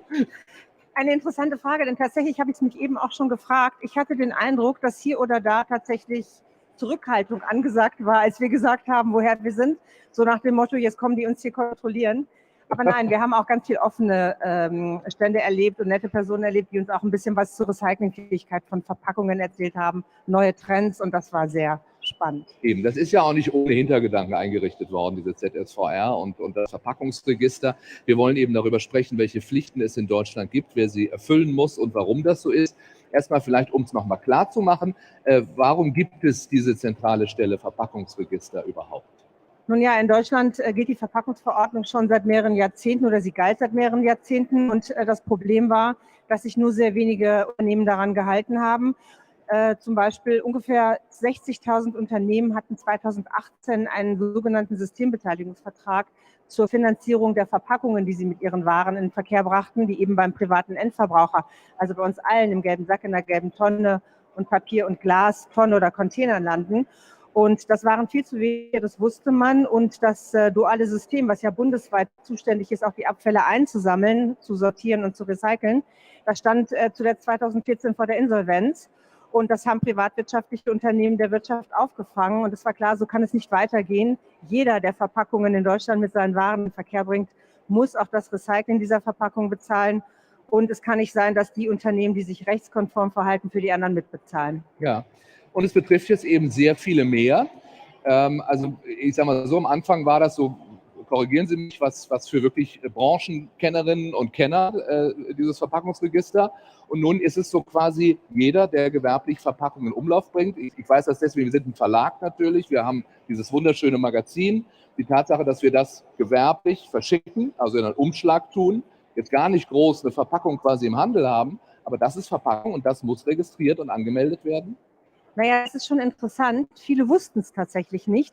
Als wir sozusagen öffentlich tätig geworden sind, also mit Inkrafttreten des Gesetzes im Januar 2019, da hatten wir viele Anrufe, die ungefähr das spiegeln, was Sie gerade gesagt haben, nämlich es gilt ja jetzt das Verpackungsgesetz, wir haben da Pflichten. Da mussten wir schon ehrlicherweise auch grinsen, denn wir wussten, das ist gar nicht neu. Wir haben dann gesagt, ja, das stimmt, aber nun ja, die Pflicht gilt seit mehreren Jahrzehnten, aber wir erklären Ihnen gerne, was zu tun ist. Das heißt, das Verpackungsgesetz musste kommen. Es haben sich einfach zu viele Unternehmen nicht daran gehalten. Und Recycling kann nicht funktionieren, wenn der Markt nicht gesund ist, wenn der Markt nicht finanziell die Mittel hat. Und das sicherzustellen und auch zu kontrollieren, dass die Unternehmen sich an diese Pflichten halten, das ist unsere Aufgabe. Und deshalb auch das Register. Dort müssen sich alle registrieren und seit Juli letzten Jahres sogar die Unternehmen, die auch Transportverpackungen oder Mehrwegverpackungen, also Verpackungen ohne Systembeteiligungspflicht in den Verkehr bringen. Warum? Es geht um Transparenz. Es geht darum, die Unternehmen sichtbar zu machen, die Verpackungen in den Verkehr bringen und die eben dann Verkaufsverpackungen, Versandverpackungen oder auch Serviceverpackungen, die vor Ort bei jedem Bäcker, bei jedem Metzger auf Marktplätzen befüllt werden, dass da eben dann auch entsprechend für das Recycling bezahlt wird. Und all das muss auch im Register gemeldet werden. Auf diese Ausweitung eben seit Sommer 22 gucken wir gleich nochmal ausführlich. Das macht sicher Sinn, eben weil es viele noch nicht wissen. Und es macht sicher auch Sinn, nochmal ein bisschen Nachhilfe zu geben. Wir haben uns ganz frech mal Ihren Erklärfilm von der Homepage runtergeladen. Finde ich eigentlich ganz schön. Da wird eben erklärt, dass es um jede Verpackung geht. Und den würden wir uns einmal kurz angucken, um auch nochmal auf den kompletten Stand gebracht zu sein. Für jede Verpackung muss eine Registrierung vorliegen. Bringen Sie in Deutschland erstmalig eine mit Ware befüllte Verpackung in Verkehr, dann sind Sie ein Hersteller im Sinne des Verpackungsgesetzes. Unabhängig davon, ob es sich zum Beispiel um Kaufs- oder Umverpackungen handelt oder ob Sie Ware auf einer Palette stapeln und versenden. Sie müssen sich bis zum 1. Juli 2022 für jede Verpackungsart im Verpackungsregister Lucid registrieren. Konkret, Sie werden bei der Registrierung gefragt, welche Verpackungsarten Sie in Verkehr bringen. Die Angabe erfolgt einfach mit einem Klick. Sie werden Schritt für Schritt durch den digitalen Registrierungsprozess geführt.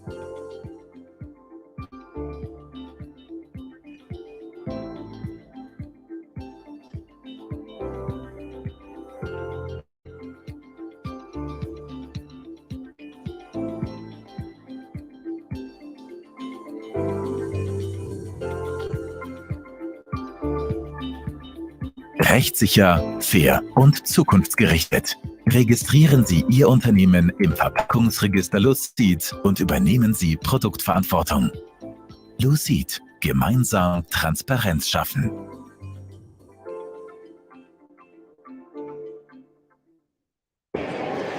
Übernehmen Sie Produktverantwortung. Hashtag, was war's? Registrieren ist Pflicht oder so ähnlich? Registrieren ist fair. Es geht um Registrieren Fairness ist und fair. Gerechtigkeit. Okay, gut. Ja. So, dann hat man sich angemeldet und ich könnte mir vorstellen, viele denken, das war's dann, oder? Also ist es. Wir kommen ja gleich nochmal zu den Zahlen. Wir haben natürlich schon viele Unternehmen, die sich ihrer Pflichten bewusst sind und auch schon vollumfänglich erfüllen. Aber wir haben tatsächlich auch noch einige, denen müssen wir klar machen, die Registrierung alleine reicht nicht aus. Es ist unabdingbar wichtig, einen Systembeteiligungsvertrag mit einem Systembetreiber zu schließen, dort das Recycling der Verpackung zu bezahlen, dort auch die Verpackungsmengen zu melden, die man mit seinen Waren abgibt. Und natürlich auch diese Verpackungsmengen uns, der zentralen Stelle, im Verpackungsregister zu melden. Es dient einfach dazu, dass wir uns einen Überblick verschaffen, ob die Mengen, die da eben entsprechend gemeldet werden, ob sie den Tatsachen entsprechen können. Also wir überprüfen ja auch, wir bereiten den Vollzug vor und geben dann auch entsprechende Fälle an die Vollzugsbehörden der Länder weiter. Okay. So, und jetzt haben wir eben gesehen, alle möglichen Arten von Verpackungen und erstmal in der Wahrnehmung von außen, klar, weiß nicht, wer Gummibärchen in eine Packung macht, das ist eine ganz klare Verpackung. Jetzt ist es eben auch jeder, der Online-Waren verkauft, der muss sich registrieren, der das gewerblich tut, nehme ich an, also eBay privat wahrscheinlich nicht, aber sobald ich das gewerblich mache, muss ich mich bei Ihnen registrieren. Welche Auswirkungen hatte das bisher?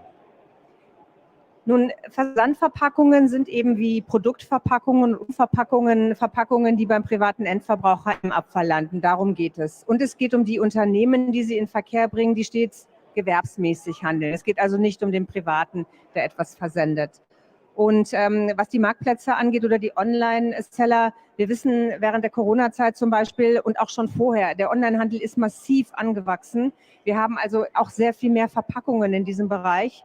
Und gerade in diesem Bereich gibt es sehr viele kleinere und mittelständische Online-Seller, die eben über die Marktplätze verkaufen und die sich eben vorher auch nicht darüber bewusst waren, dass sie verpackungsrechtliche Pflichten haben. Und deshalb hat der Gesetzgeber mit der Novelle, die final 2022 im Juli in Kraft getreten ist, geregelt, dass nicht nur die Seller selber oder die Unternehmen, die ihre Ware mit den Verpackungen in Verkehr bringen, Registrierungspflichten haben, sondern auch die elektronischen Marktplätze eigene Prüfpflichten bekommen.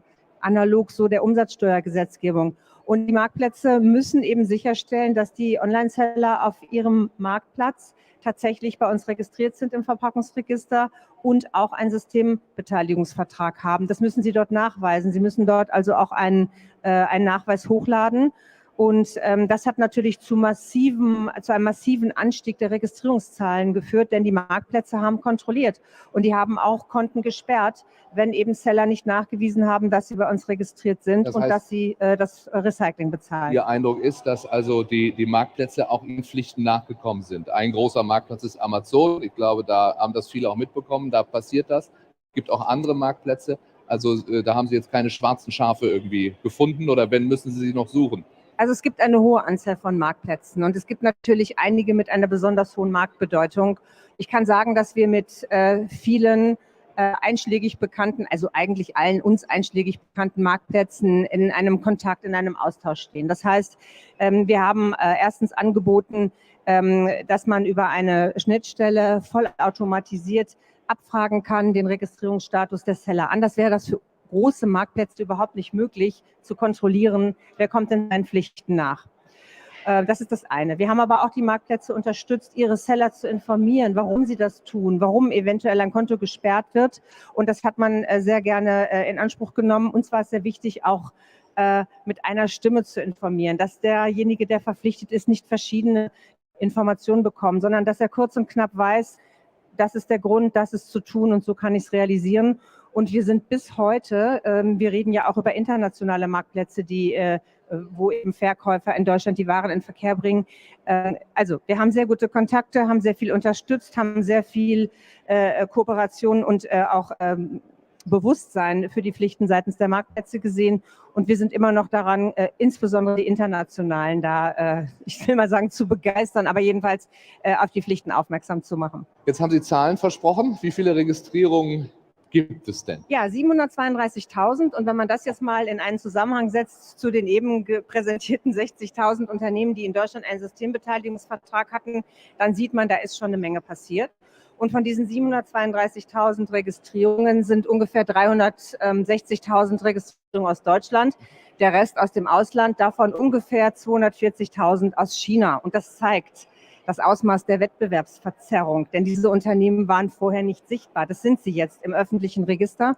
Und auch USA, UK, in Europa, Italien, Niederlande, Polen, Frankreich, alles Länder, wo schon nennenswert auch in Deutschland durch Verkäufer Waren mit ihren Verpackungen in Verkehr gebracht werden. Wir haben Registrierungen aus aller Welt und wir sehen auch im Moment, dass das Thema so hoch auf der Agenda ist, vielleicht auch durch die Europäische Verpackungsverordnung, dass weiter Informationsbedürfnis besteht und auch die Registrierungszahlen wirklich weiter nachhaltig anwachsen. Mhm. Nur mal, was mir jetzt gerade so kommt, wir haben hier geredet mit mehreren Startups, die so Mehrwegversandboxen anbieten. Ist da schon eine Regel gefunden? Also wenn ich jetzt ein Händler wäre, der sagt, ich mache nur noch solche Mehrwegboxen, bringe ich ja keine Verpackung, die recycelt werden muss in den Verkehr. Nee, es geht ja nicht nur um Recycling, es geht ja erstmal auch darum, welche Verpackungen werden in den Verkehr gebracht, dann muss man schauen, welche Pflicht gilt für die jeweilige Verpackung. Mehrweg ist auf jeden Fall sehr begrüßenswert, weil es trägt zur Abfallvermeidung bei. Das ist das oberste Ziel der Abfallhierarchie, ein großes Gesetz, ein großes Ziel des Verpackungsgesetzes und das ist erfreulich.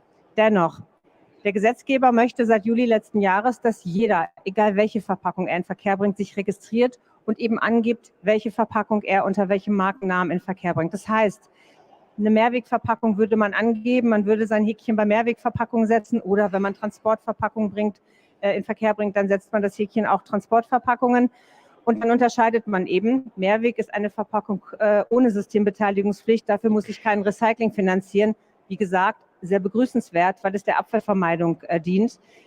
Wir wollen aber wissen, welche Verpackung das jeweilige Unternehmen in Verkehr bringt. So, dann haben Sie sehr eindrucksvolle Zahlen uns gerade eben gesagt. Es ist ja wirklich, was man vorher mit Systembeteiligungspflicht hatte, wie viele es jetzt sind, wie viele aus dem Ausland, weil dann das ja auch funktioniert, dass dann der Hahn sonst zugedreht wird, also der Marktplatz geschlossen wird, wenn man sich nicht registriert. Das zeigt ja, das funktioniert dann, wenn man so einen Hebel hat.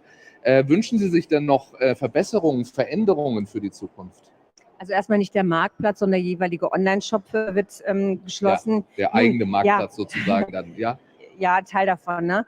Also Veränderungen, Verbesserungsmöglichkeiten gibt es ja immer. Und wir müssen da jetzt sehr genau hinschauen. Das eine haben wir schon angesprochen, wenn wir an die ökonomischen Themen denken, dann muss es eben so sein, dass jeder mitmacht und dass man akzeptiert, dass man seine Pflichten nicht ignorieren kann. Das braucht es, damit Recycling stattfinden kann, damit dieser gesamte Markt funktioniert. Ökologisch wünschen wir uns natürlich, dass die Themen der Abfallvermeidung, Mehrweg, auch Einsatz von Rezyklaten in Verpackungen sich entwickeln und vor allen Dingen, dass die Unternehmen wirklich nachhaltig das Thema recyclinggerechte Verpackungen verfolgen. Denn wir sehen im Zuge der Plastikdiskussion, sehen wir viele Unternehmen, die von eigentlich guten, sehr gut im Recycling-Sinne sehr guten Kunststoffverpackungen auf Papierverpackungen umstellen. Und wenn man näher hinschaut, sind es gar keine Papierverpackungen. Es sind Papier-Kunststoffverbunde, die sich im Recycling als ungünstig erweisen und wo es auch in Teilen gar nicht ausreichend Verwertungskapazitäten gibt. Und da ist es im Moment sehr schwer, diese Akzeptanz dafür zu finden, das klar zu machen. Der Verbraucher denkt ja auch, er hat eine Papierverpackung vor sich. Das Gleiche gilt für, wir beobachten, dass Bambusverpackungen auf dem Vormarsch sind, vermeintlich ökologisch sinnvoll und wertvoll. Es gibt aber keinen Recycling-Verwertungspfad dafür und das ist schwierig. Das heißt, man muss wirklich verschiedene Aspekte beachten und gerade was das angeht, die Ökologie, da gibt es sicherlich noch deutliche Verbesserungsbedarfe und ja, da wünschen wir uns einfach auch eine Bewusstseinserweiterung. Ja. Wenngleich wir wirklich sehen, viele Unternehmen beschäftigen sich damit, aber da geht noch deutlich mehr. Okay, man sieht es auch auf dieser Messe natürlich, nicht? Also der Monomaterialien, neue Materialien, auch biobasierte Kunststoffe, die dann die Barriere eben ökologisch verträglicher machen. Was bedeutet denn so eine Messe wie die Interpack für Sie, für die ZSVR? Naja, sie ist sehr vielfältig und wir sind sehr gerne informiert, sozusagen im Zeitgeist. Wir schauen natürlich sehr gerne hier, da bietet so eine Messe ja an. Was hat sich getan? Wo stehen wir in Sachen Verpackungen? Wo gibt es Entwicklungen, auch Innovationen? Ist es das, was wir wahrnehmen? Zeigt sich das hier auch? Also sind wir jetzt, was Papierverbunde angeht, auf dem ungünstigen Vormarsch oder sieht man vielleicht auch andere Trends? Aber wir brauchen dieses Wissen ja substanziell auch, um unseren Mindeststandard, den wir jährlich herausgeben zur Recyclingfähigkeit von Verpackung, beziehungsweise um einzuschätzen, wie recyclinggerecht ist eine Verpackung. Und wir aktualisieren ihn jährlich im September. Und hier brauchen wir natürlich auch das Wissen, um flexibel auch Trends einzuarbeiten. Denn das ist unser Anspruch. Und ja, dafür bietet das hier natürlich auch einen Teil des Wissens, wenngleich wir dieses Wissen auch aus der Praxis in Expertenkreisen, die wir eben auch zu diesen Themen durchführen. Das heißt also, Sie haben gerade das Beispiel Bambus-Kunststoff genannt. Das wäre jetzt so eine neue Versandverpackung. Dann müssen Sie relativ schnell klären, in welche Kategorie das gehört. Ist das ökologisch sinnvoll? Welche Klasse ist das? Müssen solche Dinge dann? Naja, das Unternehmen ist natürlich im Rahmen seiner strategischen Geschäftsentscheidung völlig frei, also zu entscheiden, welche Verpackung es in Verkehr bringt. Und unsere Aufgabe ist es ja nicht einzuschreiten und zu sagen, diese Verpackung dürfen Sie nicht in Verkehr bringen. Aber es geht natürlich im Rahmen des Verpackungsgesetzes darum, zu sensibilisieren. Und der Paragraph 21 im Verpackungsgesetz sieht ja vor, dass durch die Systeme, die die Entsorgungsleistung, die Recyclingleistung erbringen, Anreize geschaffen werden. Das heißt, eine recyclingfreundliche Verpackung soll in der System günstiger sein als eine nicht recyclingfreundliche oder fähige Verpackung. Und das ist der Mechanismus, worüber sich der Markt regeln soll. Hier sind sicherlich noch Nachbesserungen notwendig, weil das noch nicht die Wirkung entfaltet hat, die dieser Paragraph entfalten sollte.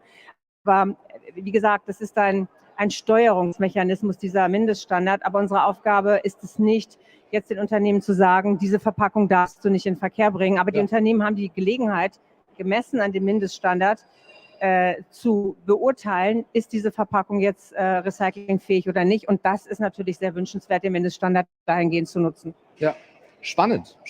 Also auch diese Seite zu sehen und zu sehen, was da dahinter steckt, ja auch wirklich. Für uns ist es der Eintrag in die Datenbank und da passiert eben vieles dahinter.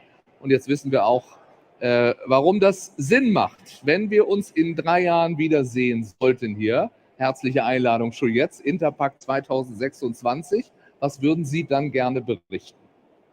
Naja, also bis dahin wird viel vermutlich passiert sein, denn es sind viele Dinge auf dem Weg. Der Anfang ist gemacht und der Weg ist das Ziel, die europäische Verpackungsverordnung. Wir werden sehen, wie weit wir dann bedienen sind, ob sie kommt, in welcher Form sie kommt, wann sie dann final mit welchen Regelungen in Kraft tritt. Und sehr schön wäre es natürlich, wenn wir in 3 Jahren hier säßen und sagen könnten, der Solidaritätsgedanke hat sich bei den Unternehmen durchgesetzt. Es ist Bewusstsein da, dass es ganz normal und selbstverständlich ist, finanzielle Produktverantwortung zu übernehmen, das Recycling seiner Verpackung zu bezahlen, darüber gar nicht mehr sprechen zu müssen und dann eigentlich einen Schwerpunkt auf die ökologischen Themen setzen zu können. Denn da gibt es sicherlich noch einiges zu tun und wir wissen aus anderen verbundenen Themenbereichen, dass das auf jeden Fall sehr sinnvoll und notwendig ist. Und wir lesen es hier auch auf der Messe. Ich habe Kreislaufwirtschaft an sehr vielen oder Circular Economy, alles was mit Kreisläufen zu tun hat, habe ich gelesen an vielen Ständen, auch wenn sich das nicht überall dann 1:1 wiedergefunden hat. Aber das ist das Ziel, ne? Da müssen wir hin. Und darüber würden wir dann gerne sprechen, hoffentlich mit mehr Schwerpunkt auf den ökologischen Themen. Dann, wenn es denn in unserem Aufgabenbereich liegt, das muss man dazu sagen, das ist ja immer ganz wichtig bei uns. Ja. Dann gucken wir, was in 3 Jahren. Herzliche Einladung, wie gesagt. Frau Sunderdiek, ganz herzlichen Dank für Ihren Besuch hier in Düsseldorf und wir registrieren uns bitte alle, wenn wir das noch nicht getan haben und melden uns gleich nochmal zurück mit einem Talk von heute Morgen. Sonja Beer hat mit uns gesprochen, da ging es um die EU-Verpackungsverordnung und das, was da in Planung ist. Und next English program at 5 p.m., so stay tuned.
Hallo aus Halle 8a, wo ich mich heute am Stand der Leonhard-Kurz-Stiftung befinde.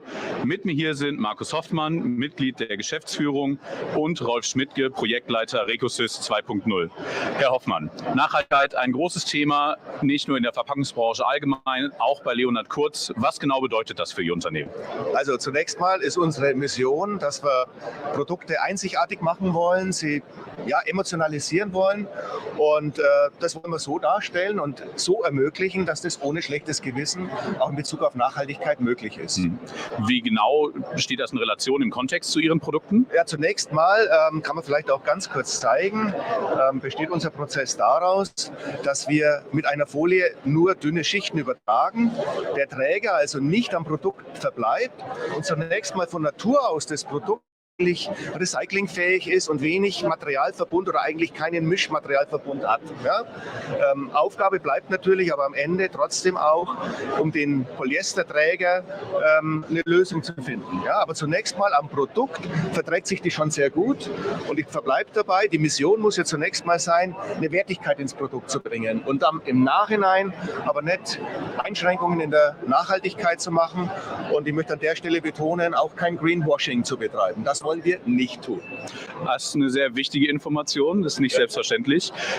Herr Schmidtke, was bringen Sie denn vielleicht konkret zur Interpack mit an Produkten dahingehend? Worauf können Besucherinnen und Besucher sich freuen?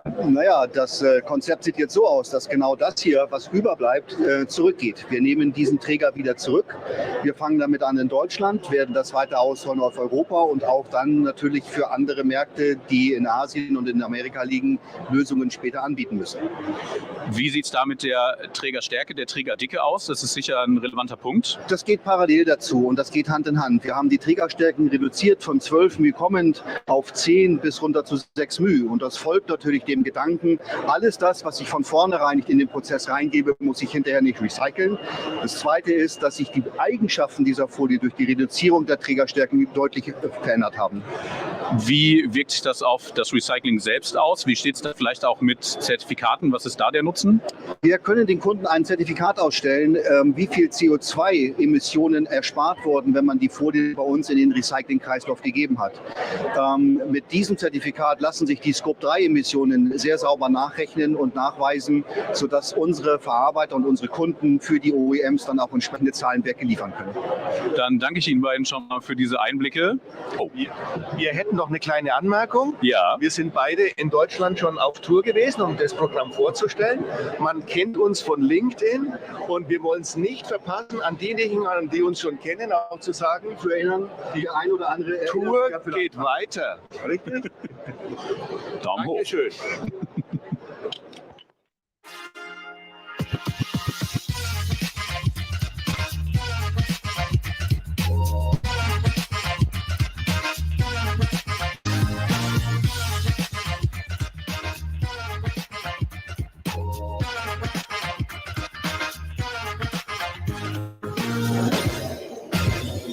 Na, was ein Gewusel hier.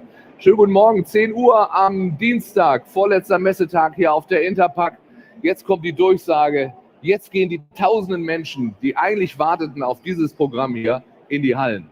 10 Uhr ist Einlass und vorher immer, wie gesagt, Riesengewusel, und jetzt geht's los. Das wird nochmal ein voller Messetag hier. Ich sag mal, neuer Tag, neues Glück auf der Interpack.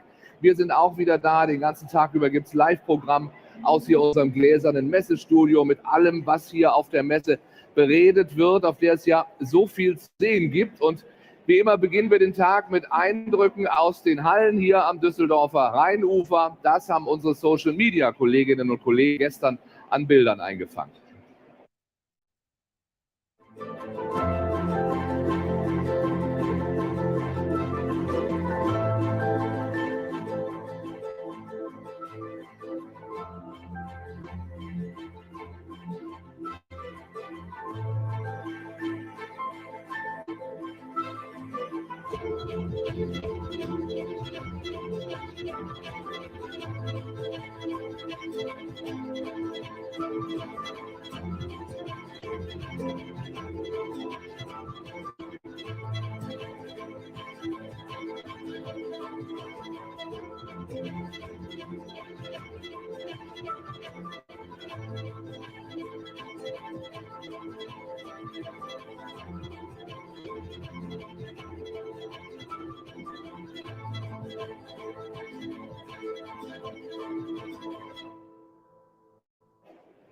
Ja, haben wir doch mal geklärt, was wir jetzt bereden, oder? Das ist doch schön. Ich stelle Ihnen die Dame gleich vor neben mir. Ich kann Ihnen sagen, heute und morgen eben ist Düsseldorf noch der Nabel der Verpackungswelt. Und was wäre die Interpack ohne Sonja Beer, Verpackungsberaterin, Verpackungsingenieurin, arbeitet bei Telisco, Beratungsunternehmen. Und wie schön, dass Sie gesagt haben, Montag früh um 10 Uhr, da habe ich nichts Besseres zu tun, da komme ich aufs graue Sofa. Aber auch am Dienstag habe ich nichts Besseres zu tun und bin auch gerne heute hier. Morgen sind Sie doch schon zu Hause wieder, oder wie Aber war das? morgen ist Mittwoch und heute. Achso, heute ist ja Dienstag. Ach Gott, oh Gott. Man verliert wirklich das Gefühl für Zeit und Raum hier Aber auf so einer Herr Messe. Andresen, ich freue mich so, Sie sind ja so ein professioneller Moderator. Was? Sie machen das so großartig. Ich finde das aber lieb, wirklich dass du bewundernswert. Also auch da mal eine Lob für. Ich weiß nicht, Ich wünsche, aber ich wüsste so viel über Verpackungen wie Sie. Da arbeiten wir noch dran. Deswegen haben wir Ja. getrennte Jobs. Ja, toll, dass Sie da sind. Wie gesagt, Telisco heißt die Beratungsfirma, für die Sie arbeiten, zusammen mit Till Isensee. Ein Kollege, ich glaube, Kommilitone von Ihnen auch. Genau, ehemaliger Kommilitone, richtig. Jetzt haben Sie eben diese Firma. Wir haben unseren Packaging-Journal-Podcast mit Ihnen produziert.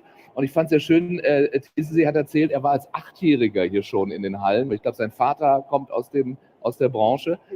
Auf diese Expertise können Sie nicht zurückblicken. Nein. Wir haben gestern festgestellt, dass ich 93 oder 94, bin mir nicht mehr ganz sicher, bei einer Papro, Packmittel und Prozesse, das war also nicht der Vorläufer, aber immerhin auch eine sehr, sehr bekannte Messe hier in Düsseldorf, dass das meine erste Messe war hier in den Heiligen Hallen in Düsseldorf. Ja, und dann natürlich keine mehr verpasst, schon von Berufswegen. Ja. Wir haben es immer wieder gesagt, aber auch an Sie die Frage jetzt so nach 6 Jahren. Ne? Wir haben ja länger warten müssen als sonst. Wir wissen alle warum. Hat sich das Interpack-Gefühl, dieses typische Gefühl ganz schnell wieder eingestellt bei Ihnen oder hat es ein bisschen länger gedauert dann?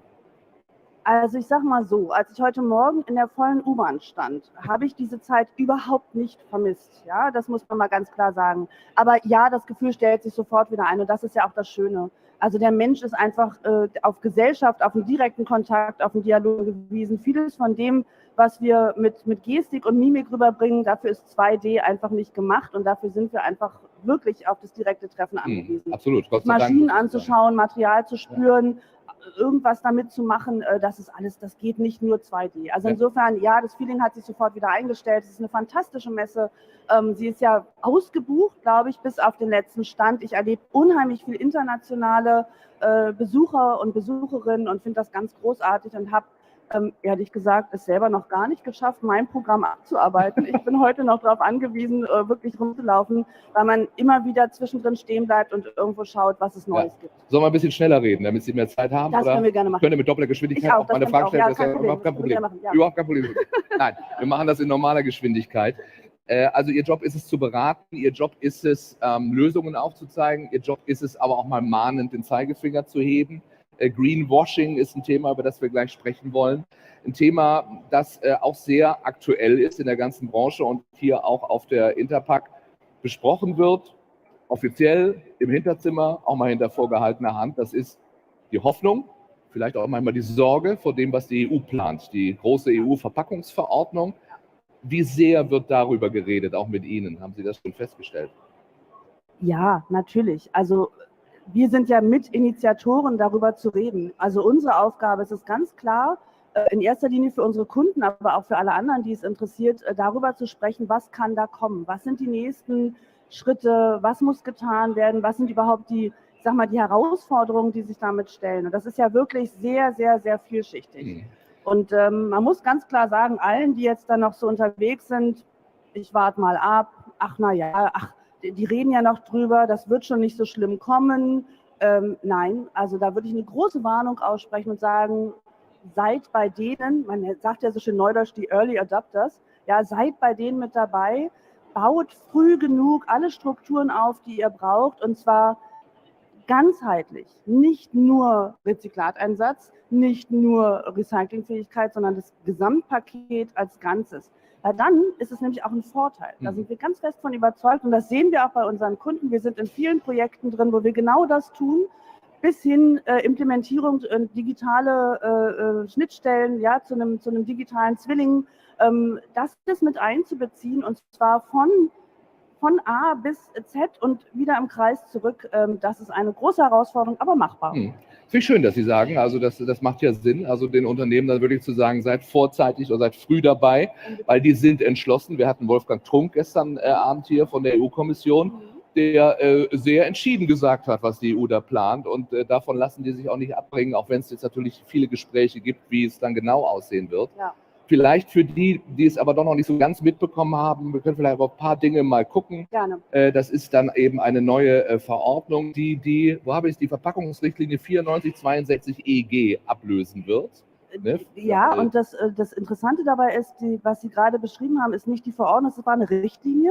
Ja, das heißt, stimmt, die Länder waren sozusagen, hatten die Wahl, das in eigene Gesetzgebung umzusetzen, um das Ziel zu erreichen, konnten aber den Weg selbst bestimmen. Mit der PPWR, die Regulation, eine Verordnung auf Deutsch übersetzt, ist das nicht mehr möglich. Das heißt, die gilt sofort und unmittelbar und muss umgesetzt werden. Und die Anforderungen, die da drin stehen, sind auch für die Länder. Also man fragt ja immer, ne, qui bono, wem nutzt das was? Also auch das Land Deutschland hat ein großes Interesse daran, diese ganzen Daten zu sammeln, das nachzuhalten, an die EU zu melden, wird ordentlich Druck aufgebaut. Und genau was Sie sagen, die EU ist fest entschlossen und das begrüßen wir wirklich ganz, ganz stark, weil alles, was bisher, einzelne Ausnahmen ausgeschlossen, aber alles, was bisher gemacht wurde von der Industrie, war ein Erhalten des Status quo, Lippenbekenntnisse über freiwillige Selbstverpflichtungen, die so semi eingehalten wurden. Und was jetzt einfach wirklich aus unserer Sicht so sinnvoll ist und den Kreis so sehr schließt, ist dieser Druck, diese Anforderung. Also ein Stichwort, Einführung von Rezyklatquoten.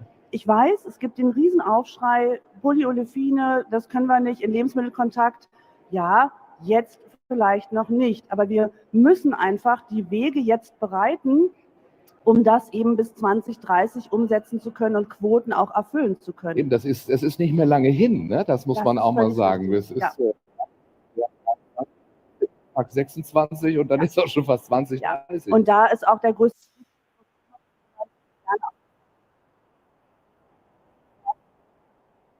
die EU-Kommission das schaffen. Also wir kennen die Anforderungen, aber wir wissen überhaupt nicht, wie es umgesetzt werden soll. Wir haben keine Standards, das heißt immer, das wird in delegierte Rechtsakte übertragen und dann soll das umgesetzt werden.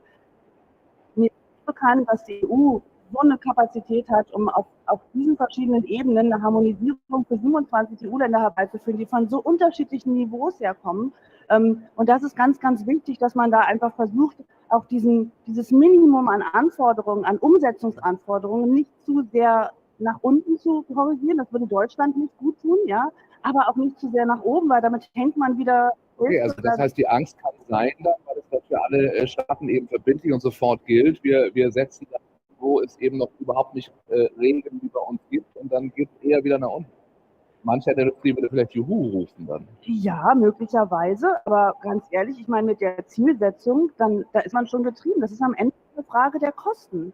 Ja, und wenn dann so eine Verschiebung anfängt, also die Idee ist ja auch, einer Kreislaufwirtschaft Abfall zu Wertstoff zu machen. Das heißt nicht Entsorgung, sondern Wiederverwenden und dem einen Wert zu geben. Und das gelingt eben nur, wenn das für alle gleich gilt, weil dann haben alle ein Interesse daran. Und dann muss aber auch eine Struktur geschaffen werden, dass nicht so eine Art, ich möchte mal sagen, Wertstofftourismus oder Handel anfängt, der dann die ärmeren Länder benachteiligt, die technisch noch gar nicht in der Lage sind. Ja, also da muss man wirklich ganz genau hingucken. Das ist meines Erachtens nach noch wenig geklärt innerhalb der EU. Genauso eben wirklich auch diese Frage, Bemessung der Recyclingfähigkeit. Ja, es wird von unter 70% ist die Verpackung nicht mehr verkaufsfähig. Das ist wirklich eine richtige Bedrohung und zwar nicht für einige wenige, sondern wirklich für viele in der EU, die im Moment Verpackungen und Material im Verkehr bringen, die zum Beispiel nach deutschem Mindeststandard nicht recyclingfähig sind. Ja, und da ist so viel zu klären, das ist also wirklich eine Riesenherausforderung. Wie sehr hatten allein schon die Ankündigung und haben also diese Bekanntgabe der Pläne und all der Dinge, die Sie ja gerade beschrieben haben, die Branche in Aufruhr versetzt. Naja, das ist ja eine rhetorische Frage, oder? Muss man ja mal sagen. Natürlich total. Aber ich finde partiell auch noch nicht stark genug. Also man hört ganz stark einzelne Verbände. Klar, die direkt betroffen sind, Kunststoffindustrie. Und die sind ja auch wirklich, das heißt ja immer Kunststoffverpackungen oder Verpackungen mit Kunststoff. Auch das ist ja immer nicht alles so ganz geklärt. Die sind am stärksten betroffen aus einer, wie ich auch finde, so ein bisschen emotionalen Anklage heraus. Das hat oft mit funktionalen Aspekten und mit technischen Aspekten wirklich gar nichts zu tun. Was ich aber vermisse, sind auch die Aufschreie der ganzen anderen Verbände und Lobbyverbände, alle anderen Materialien, ja, weil die kommen alle nicht so gut dabei weg. Die müssen sich alle nach der Decke strecken. Wir haben Beispiele gerade aus Holland, Glasindustrie, wo nach dem Motto nur so viel wie nötig und so wenig wie möglich Flaschen miteinander mit gleichem Inhalt verglichen wurden und gesagt wurde, die eine Flasche wiegt 500 Gramm Glasmaterial, die andere Flasche wiegt 800 Gramm Glasmaterial. Du hast nicht diese Forderung aus der Verpackungsverordnung, die ja drin steht, hast du nicht eingehalten. Jetzt bemühe dich darum, dass du die gleiche Flasche dafür einsetzt und das einsparst. Und das Marketing, what? Ja, die sind natürlich hellauf begeistert von solchen Forderungen. Aber das ist eine ganz, ganz stringente Umsetzung von dem, was in der Verpackungsverordnung drinsteht. Und ich glaube tatsächlich, und das ist auch, Sie haben vorhin gefragt, wie die Gespräche laufen. Ich glaube, vielen ist die Reichweite von dem, was da kommt, genau was ich gerade angesprochen habe, von den einzelnen Artikeln in der Tiefe, in der Umsetzung, ist es vielen Unternehmen überhaupt nicht klar und überhaupt nicht bewusst. Und zwar nicht nur hier bei den verpackungsproduzierenden Unternehmen, sondern vor allem bei den Kunden, also sprich bei den Marken, bei den FMCGs. Auch dort ist wirklich teilweise Ahnungslosigkeit bis hin zur Vogel-Strauß-Politik. Ne? Naja, wir warten mal, unser Lieferant wird uns das dann schon sagen. Und das muss man ganz klar sagen, damit muss man unbedingt aufhören. Das muss aber auch, finde ich, auch eine neutrale wissenschaftliche Aufklärung geben. Und man muss einfach auch in der Lage sein, den Unternehmen Hilfen an die Hand zu geben, wie sie eben bestimmte Prozesse einfach schneller und besser umsetzen können. Ja. Also da ist viel zu tun. Ja. Und kann man aber positiv auch sagen, auch wenn man jetzt hier über die Interpack geht und wir kommen hier nicht weg, aber die kommen ja alle zu uns und wir haben ja auch schon einige finde ich, spannende Gespräche geführt mit Startups einerseits, auch mit größeren Unternehmen, die sicher auch dadurch angetrieben sehr ideenreich geworden sind. Ja, unbedingt. Und also danke, das ist mein Stichwort eigentlich. Ja, das muss man ja auch. Aber ich denke natürlich wieder, ne, wie kann man es implementieren, ganzheitlich.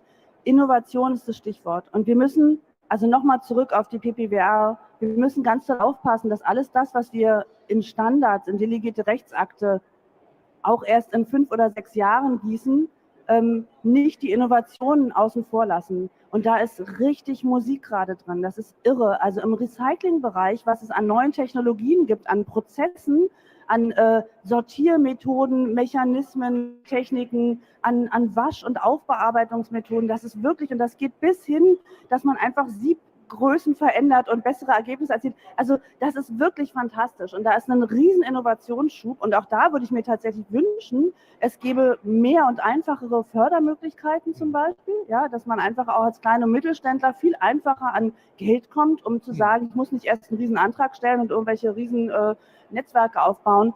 Das würde ich mir tatsächlich auch dafür setzen. Also das ist Ihr Eindruck, dass die EU zwar, ich sag mal, einfach gesagt, schnell dabei ist, Verbote auszusprechen und Richtlinien umzusetzen, aber auf der anderen Seite nicht genug fördert, Möglichkeiten auf den Weg dahin? Nein, auch das ist ja wieder, ich glaube, es wird genug gefördert. Es sind Milliarden in den Töpfen, und nicht nur die EU, sondern auch die Länder. Also in Deutschland gibt es Milliarden in den Fördertöpfen und die da drauf sitzen, die würden das auch gerne ausgeben. Aber es ist halt, das ist so ein bisschen so dieser Mythos, ne? Die böse Plastikverpackung ist halt dieser Mythos Fördergelder. Und das ist leider kein Mythos. Man muss halt viele Anträge stellen, man muss sich sehr darum bemühen, da geht viel Zeit drauf. Man muss sehr genau nachweisen, was will man, wie man machen, was man am Anfang manchmal gar nicht weiß.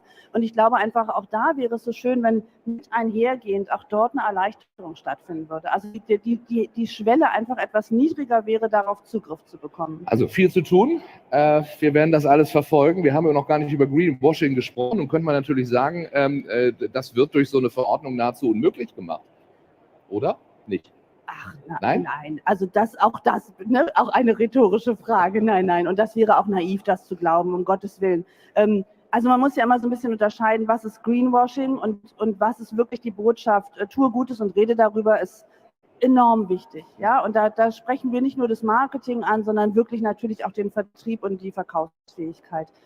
Aber gute Nachrichten im Sinne der Nachhaltigkeit, natürlich, wenn jemand anders etwas behauptet, etwas zu sein, was nicht stimmt, was er nicht nachweisen kann, ja, und auch dann sich auf, ich sag mal, wissenschaftliche Untersuchungen zu beziehen, die, wenn man dann mal guckt, was ist da eigentlich abgefordert in dieser Untersuchung, sagt, das hat mit deinem Produkt gar nichts zu tun, ja, oder, ja, aber wir haben doch und ne, was wir alles Tolles sind so.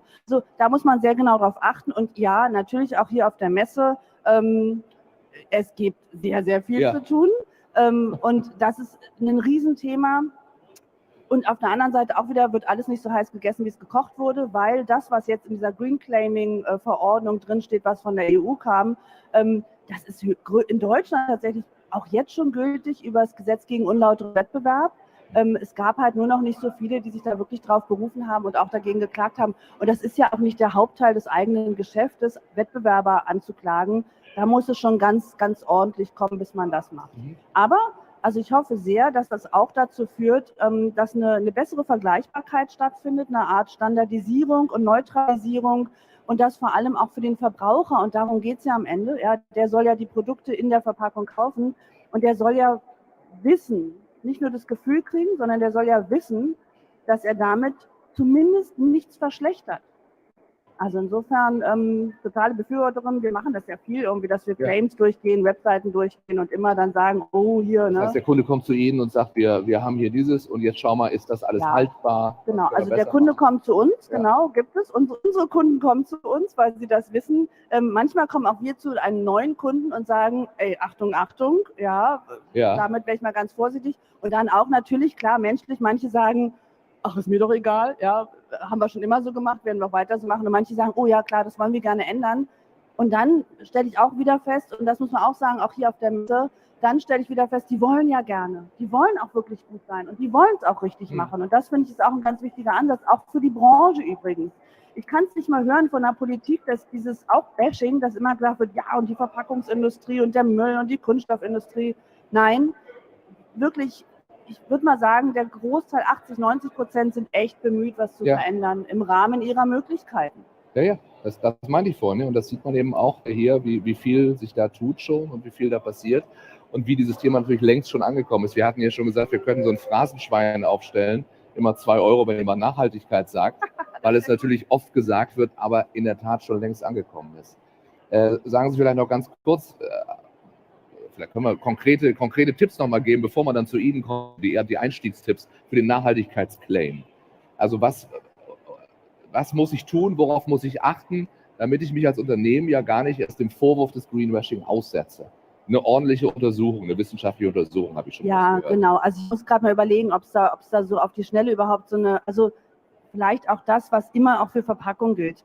Verpackung ist kein Selbstzweck. Verpackung, das Produkt gibt die Verpackung vor, ja. Flüssig, fest, viskos, mit Fett, ohne Fett, empfindlich, alle Varianten, die wir da haben. Und entsprechend ist es auch mit den Claims. Welche Verpackung setze ich denn überhaupt ein? Was will ich sagen? Aber ja, Sie haben recht, bitte keine 100% Aussagen, eher defensiv, ja, und defensiv auch nur im Sinne von, kann ich auch wirklich nachweisen, habe ich untersucht und zwar nicht nur irgendwo und habe mir ein Online-Zertifikat mein Hausarzt hat gesagt. So ungefähr, oder Dr. Google, das ist ja noch besser, sondern ich brauche da wirklich einen einigermaßen belastbaren Beleg durch ein wissenschaftliches Institut. Jetzt haben wir das Grundproblem, dass wir in der ganzen Verpackungstechnologie-Untersuchung keine Standards haben, auf die wir uns beziehen können. Aber da muss man einfach dann über eine Quote, aber über eine Masse sagen, ich habe bei 2 das untersuchen lassen und mit dem Ergebnis bin ich zufrieden. Also den Nachweis zu führen, eher defensiv, nicht auf diese 100% zu gehen, sich auch zu überlegen, was claim ich denn? Ja? Also wenn ich Kunststoffreduktion habe zum Beispiel, dann immer sagen, im Vergleich zu meiner vorherigen Verpackung, die so und so aussah oder bis dann und dann im Handel war. Das kann ich auch nicht jahrelang machen, weil das gilt ja dann nicht mehr, das ist kurzfristig. So Sachen wie besser für die Umwelt, bitte nicht, ja, das ist viel zu allgemein. Wir brauchen ganz konkrete Sachen, bitte aber auch keine konkreten CO2-Werte ausweisen, weil dort der Untersuchungsrahmen so schwierig ist. Oder wenn ich es wirklich genau mit einer Ökobilanz untersucht habe, auch da alle Faktoren offenlegen, nach denen ich untersucht habe. Transparenz ist das Stichwort. Ja? Also das sind so unsere Ratschläge und unsere Empfehlungen, mit denen wir auch an unsere Kunden rangehen. Ja, und sich nicht zu schade sein, Hilfe zu holen. Zum Beispiel von Sonja Beer. Ach, toll, danke. Oh, bitte.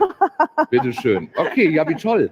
Dann will ich Sie nicht weiter aufhalten. Sie haben ja noch einen vollen Schedule heute, haben doch einiges besprochen. Ja. Sagen Sie mir noch ganz kurz, wenn wir uns 2026 wiedersehen, in 3 Jahren hier auf der Interpack. Wir werden uns hoffentlich vorher sehen, aber in diesem Rahmen. Wir haben gesagt, es gibt viele Ideen, es tut sich sehr viel. Was denken Sie denn für 2026? Kleiner Blick in die Glaskugel, möglich sein, was heute noch nicht möglich ist oder nur auf dem Papier steht? Oh, das trifft mich tatsächlich unvorbereitet und ist aber gar nicht so sehr der Blick in die Glaskugel, weil 3 Jahre, das ist im Moment, ist es ein fast üblicher Innovationszyklus. Ja? Also wir werden, glaube ich, in 3 Jahren das sehen, was heute hier an Innovationen aufgefahren wird. Wir werden eine stärkere Vernetzung der verschiedenen Lieferketten untereinander sehen, auch ein stärkeres Verständnis und eine größere Informationsdichte bei den Betroffenen. Wir werden sehr, sehr viel mehr Digitalisierung sehen, und zwar in alle Ebenen, auch technischere Verpackungen. Und ich glaube auch, aber vielleicht ist es auch mein ganz privater Wunschtraum, wir werden auch mehr geclusterte und standardisierte Verpackungen sehen, weil einfach in bestimmten Bereichen, Stichwort Mehrweg und so, da haben wir so ein paar Sachen, wir mit einer Standardisierung die größten Erfolge erzielen können. Und ich hoffe, dass sich diese Erkenntnis dann auch durchsetzt. Das wird hart fürs Marketing, dass man die eigene Verpackung haben möchte und die eigene Flasche hatten wir gestern noch das Thema, aber je standardisierter, desto besser natürlich im Mehrwegbereich. Und die EU fordert da vieles. Und wie gesagt, 2026, wenn die nächste Interpack ist, sind es nur noch 4 Jahre bis zum großen 2030-Moment. Frau Beer, vielen Dank, dass Sie da waren. Ich bedanke mich, dass ich hier sein durfte. Und eine schöne Messe und hoffentlich bis bald.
Welcome back to our live studio from Interpack and our last talk for this day 6 of this year's fair. We have talked quite a lot about sustainability in packaging and some of the other hot topics of this year's Interpack. And now we are going to take a closer look at digitalization, which might fall under the category of digital technologies, which is also a hot topic. And we're going to pay a special look to digitalization in logistics and packaging. And I have an expert in the field with me here today. With me is Professor Dr. Martina Peuser, Associate Professor at Leibniz University of Applied Sciences in Hannover. Thank you so much for being here today. Thank you very much for your invitation. We are very happy to have you here and get some, well, scientific insights into this field of digitalization. You've already told me that this is your first Interpack and you have just arrived. How excited are you to be here? Oh, I'm very excited. I know that the Interpack is a very, very important fair. And I've been here like a few years ago to other trade fairs. And I think trade fairs are always a great possibility to see all the innovations, to talk about the future, and of course also to look interdisciplinary at some topics. Definitely. It's definitely a place where different fields and people come together and can exchange ideas. You are a professor in Hannover. Can you tell us a bit more about your well, field of research and what you do in your daily business, maybe? Yes, of course. I'm a professor for project management and organization, and my research and my consulting activities are all about innovation management and especially about how companies can perform better by being flexible and faster. And so we also talk about digitalization and, of course, being an agile company. We're going to talk about this in a minute. Obviously, the packaging industry is full of bigger or smaller companies who all have to, well, manage their people, their products and innovations in different ways. So tell us, how do you think digitalization comes into the packaging and logistics industry? Packaging and logistics industry made quite a big step forward in digitalization, although there's quite a lot of potential statistically in comparison to other branches. But nevertheless, for example, in the packaging industry, lots of investments are being made, for example, in networking for the employees and also with the customers and the suppliers. And in the logistics industry, they did a lot of budget in the production facilities. Mm-hmm. You just mentioned potentials that are still there and not yet quite used, I guess you could say. What would these potentials be? There's a lot of potential, not only in production facilities, but also in the other departments like not only information technologies, but also like purchase and stuff like this. So it's getting steps forward. Mm-hmm. You might also have some insights into the big trends. I guess sustainability obviously is also one where maybe digitalization can also help when you can control your machineries or machines in a more effective way. Do you have some more insights here, how digitalization is helping companies there? Sustainability is, of course, a very, very big topic. Especially the younger generations really want new solutions. They say, well, how can we do this different? And especially digitalization can help us to produce with lower costs something that is more sustainable. Yes, we can avoid rubbish. We can try other things. We can also make the logistic chains more transparent and more agile. And this is what the consumers want. And these days, consumers have so much insight in all the processes and they ask for it, especially the younger generations. And so I think there's a lot of potential for the companies that perhaps they already have realized, but they didn't talk about it yet. Mm-hmm. You just mentioned agile companies and yeah, maybe also agile management as well. Can you explain to us what does that exactly mean? What are the characteristics of an agile company or management? What are the key factors here?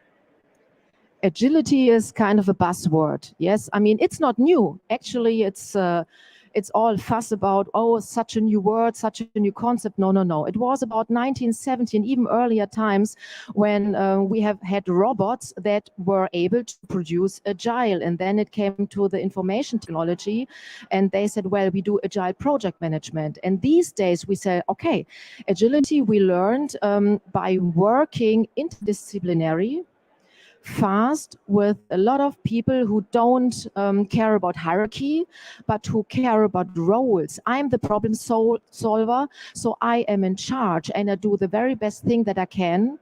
I can make mistakes if I do my best, and I try to fail fast but cheap. And now we are talking about agility also in organizations. So we are much more far away than only robotics and information technologies. It's more about how can I become everywhere in a company faster, more flexible, and of course cheaper and better than our competitor. Sounds like it's also a lot about efficiency. Of course, efficiency. If you have employees that don't always ask anymore for every little step that they are doing, but they are experts and do the best thing that they think is the best, you save time and you learn much faster than waiting for the big solution of a big boss who she or he is much too far away from the process itself. So we are faster, better. It does remind me a bit about maybe a stereotypical, but how we sometimes talk about startups. Yes. We had a talk with one company who bring together startups and bigger companies, and we talked about stereotypes and how maybe smaller companies or startups can naturally work more agile because they have lower hierarchies and faster communication change channels. Is that something that is true, or is it a stereotype? That's the mindset, yes, the startup mindset. Especially bigger companies suffer by being a big ship, yes, a really big ship like the AIDA. Yes, you're cruising in the sea and they wish they could turn a little bit faster, make like a speedboat, a little speedboat. So the question these days is how can we be stable like a big ship, our history or the budget that we have achieved, our profits, but at the same time be flexible and fast because of the fast changing market like speedboats. So this is the question, how can you be agile? And there you have to have an agile mindset. Be as stable as you need to in order to survive, but also be as flexible as you can be or have to be. Your customer asks for it. Is that something that is possible for big companies, or is it a lot of work for them to get there? We are working on it. So every branch has its challenges, but nevertheless, just a little trick for everyone who's thinking about how can I make my big company a little bit more flexible, agile. Just start with little flagships in your big company. Agile is the best when you have small teams that can work interdisciplinary, fast, with a lot of decision-making possibilities and stuff like this. And when this flagship is very successful, you can spread it out where it makes sense. Yes, not like, oh, I need to do this and this and this. Where it makes sense, just plant another flagship, and then you have on the most important spots in your company your agile flagships, and on the spots where you need stability, you have the stable, normal, routine departments that you also need in order to survive. Interesting. That's very interesting. I'm wondering whether this can work then in the whole company, or if you have if you come to a point where you have too many different management systems. That's a task. Maybe. That's a task. So I recommend to implement someone who is next to the CEO. It's a chief digital officer. Chief digital officer is not an IT expert, but he or she is someone who is visionary and understands how to combine the networks, the little speedboats, with the big ship. And so you always need to know where it makes sense to be agile. And of course, it's a challenge because there's also a lot of fire between those two worlds, but it's worth it to try it and to talk about it. Yes, it does not always make sense to be agile. So I don't have one recipe for all. You have to look at it. And then where it makes sense, you should try it. And you need one of a top coordinator on top positions. This is very important, who overlooks everything. Yeah. I guess big changes always come along with challenges as well. Coming back to the packaging industry, do you have an example or some advice for companies specifically in this industry on how to become more agile? I think especially in the logistics and packaging industry, because you have so many networks also with suppliers and customers, you should build up a network with your customers and your suppliers. There are already agile concepts there. I will talk about tomorrow. I will have another speech, and there I also have some examples.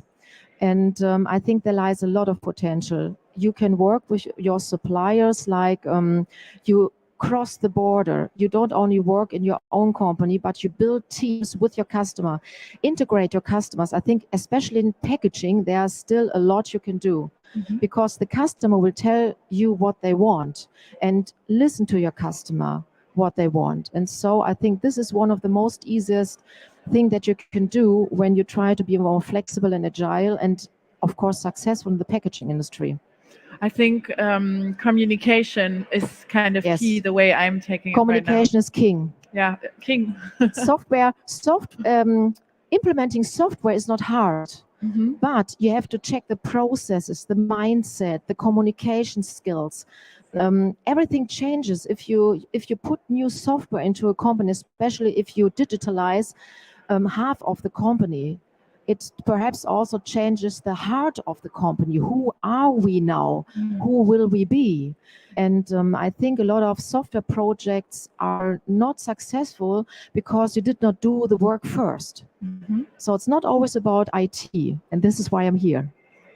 So bringing the kind of interpersonal relationships and the digital together, very interesting. If we look into the future, where do you see this transformative maybe ride of agility and also digitalization going? I think agility now, we are not in the start anymore. A lot of companies tried it also in packaging and logistics. There are lots of agile project management methods they tried. I think we're now in a stage where we learn. We learn and we get better. Like I said, where does it make sense? Where do we have to go a step backwards? With digitalization also, the first steps are made, and now the companies are thinking about how to roll out in the whole company, not only in some points of production facilities. And they saw also the potential how they can save money and be more flexible and faster than a competitor when they combine on one hand IT knowledge and on the other hand they know how to work agile proper. And these are the two really success factors. You also mentioned that you are a consultant as well. So tell us, why should people and companies come to you and ask for advice? On what advice would they receive? I always say I combine theory and practical experiences. I talked to about more than 100, 150 companies in the last 8 years, and I'm really studying agility. I'm totally neutral. I know the newest results, what made sense, what did not make sense. And I can also talk about certain branches, about their experiences and help other branches also. And I know the theory is not working out every time the best. So what I do is taking the best out of theory and then putting it into the practice and looking what functions in practice in order to make it like tailor it to the company. So this is what you can do. Great. Especially with a little quick check I developed. It's a performance quick check that companies can do. And so you can spot out the most important things where they could have potential in order to get better, get more agile. Sounds wonderful. So people should definitely come and talk to you tomorrow. You'll be here as well, also holding a talk then. Yes. We are looking forward to that. Thank you so much for stopping by and giving us these inspiring insights. Thank you very much for the invitation. You're welcome. And I hope I see you all tomorrow. Thank you so much. We will be back in a minute, but before that, it's day 6 and my colleague Spencer captured some impressions of the fair. Hey everybody, it's Spencer here. It's another beautiful gray rainy day in Germany. We're at the Messe Dusseldorf and it's Interpack 2023. Now, we're actually at closing days of this wonderful convention, and I'm thinking to myself, there's still quite a lot of people we need to get in touch with just to learn more about who is exactly here. So why don't you guys join me and we'll see who's around today. I'm Richard Norris from Pro Dyco, Dublin, Ireland. Hi, my name is Bahadur Erdoğan. I'm working for iFlex Packaging from Istanbul, Turkey. My name is Lee. My name is Ananta, but people call me Vijay as well. My name is Ada and I'm from Poland. I'm Judith and I come from Spain. And you're enjoying Interpack so far? Yes, sure. Very enjoy everything. That's fantastic, yes. So the numbers are very, very good. Some existing customers coming to our booth, a lot of new customers from new regions. We're trying to expand globally, so it's very, very good to see customers from nearly every corner of the world.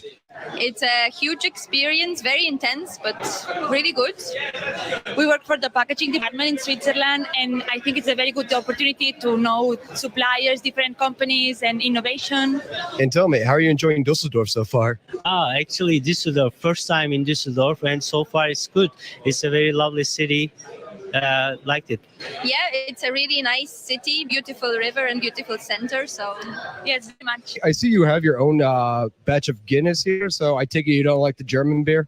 Oh, we love the German beer, but we're an Irish company. Guinness comes everywhere with us. Wherever we go, it comes with us. You've been really nervous about this because it's your first time. How does it feel? Yes, in my whole life, this is the first time I take the picture in front of the camera.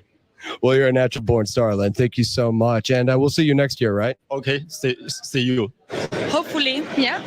And thanks for conducting this program. Yeah, of course. All right, well, fingers crossed. Thank you so much. Well, guys, I hope you had as much fun as I did. I met a lot of really cool people. I learned a lot about packaging, and to be honest, I'm a little bummed out that we're coming to an end. But good news is, we'll be back in 3 years from now. So see you guys all at Interpack 2026. Bis nächste Mal. Before Interpack in 2026, it's still a bit of time, and we have one more day to go tomorrow. So be sure to join us again here in Düsseldorf. Tune in online or come and visit us here face to face. We'll be back with our program at 11 o'clock tomorrow. You shouldn't miss that. But before that, we are still here until 6 p.m. and we're now going to give you a recap of one of our talks from this morning with Mr. Traumann of Multivac. Let's check it out.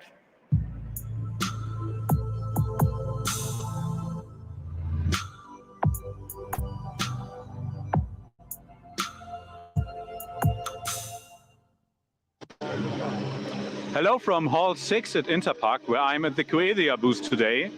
I will be interviewing Hans Gronquist, Head of Business Development, Warehouse Automation and E-Commerce at FlexLink, and Daniele Cassani, Digital Transformation Manager at FlexLink, who will launch and present the new automation system, BRICS. Please follow me. Hans, at Interpack, you launched a new packing automation solution for e-commerce and co-packers. Can you briefly describe BRICS and its primary benefits? Yeah, we're very happy to launch our new concept, BRICS, here at Interpack. And BRICS is a new modular click-and-play solution to reduce the need for manual operations and to allow quick transformations for co-packing industry.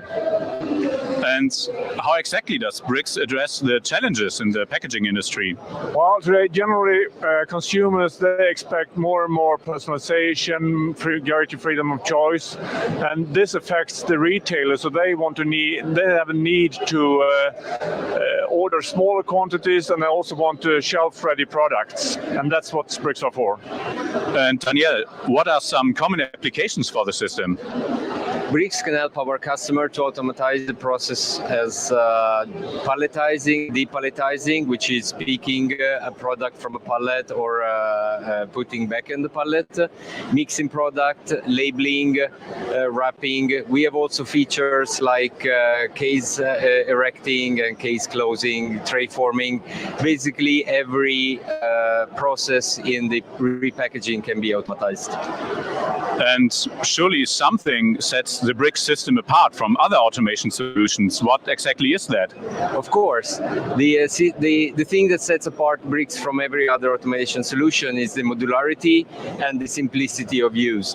All the behaviors are pre-configured in the modules, so it's very easy for operators without any skills of engineering or robot programming to be able to set up the line and execute the automated processes. And as a final question, talking green, how would the brick system influence companies' sustainability efforts? Beside the fact of limiting the number of equipment that you need because you can reuse the modules, I would say that the main contribute to sustainability of bricks is the fact that you can bring repacking closer to the production facility, so that you reduce the amount of kilometers that you need to travel, packaging material, and so on. Well, that all sounds very great, and I'm sure you will have a successful launch with the new brick system. Daniel, Hans, thank you for your time. Thank you very much. Goodbye.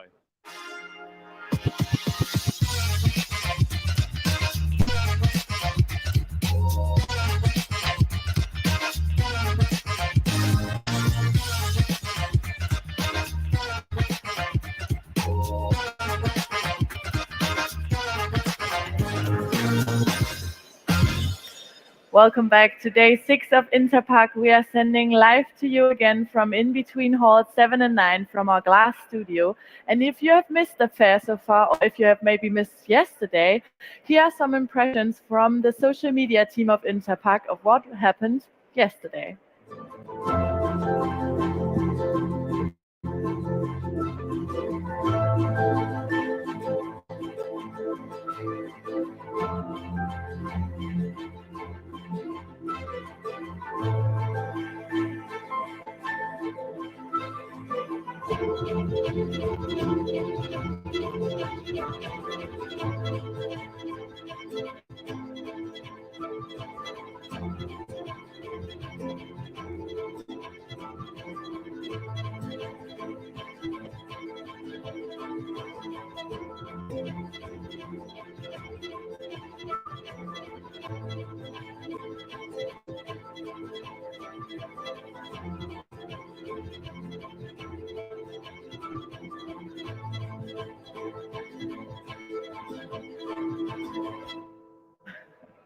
Those were some impressions of Monday and the second half of Interpack. We are nearing the end, but before the halls are going to shut down tomorrow again, I am now joined for another CEO talk. I'm joined by Christian Traumann, CEO of Multivac, also member of the advisory board of Interpack, head of the board of food and packaging machinery at VDMA, and you've also told me that you have been 3 times president of the Interpack.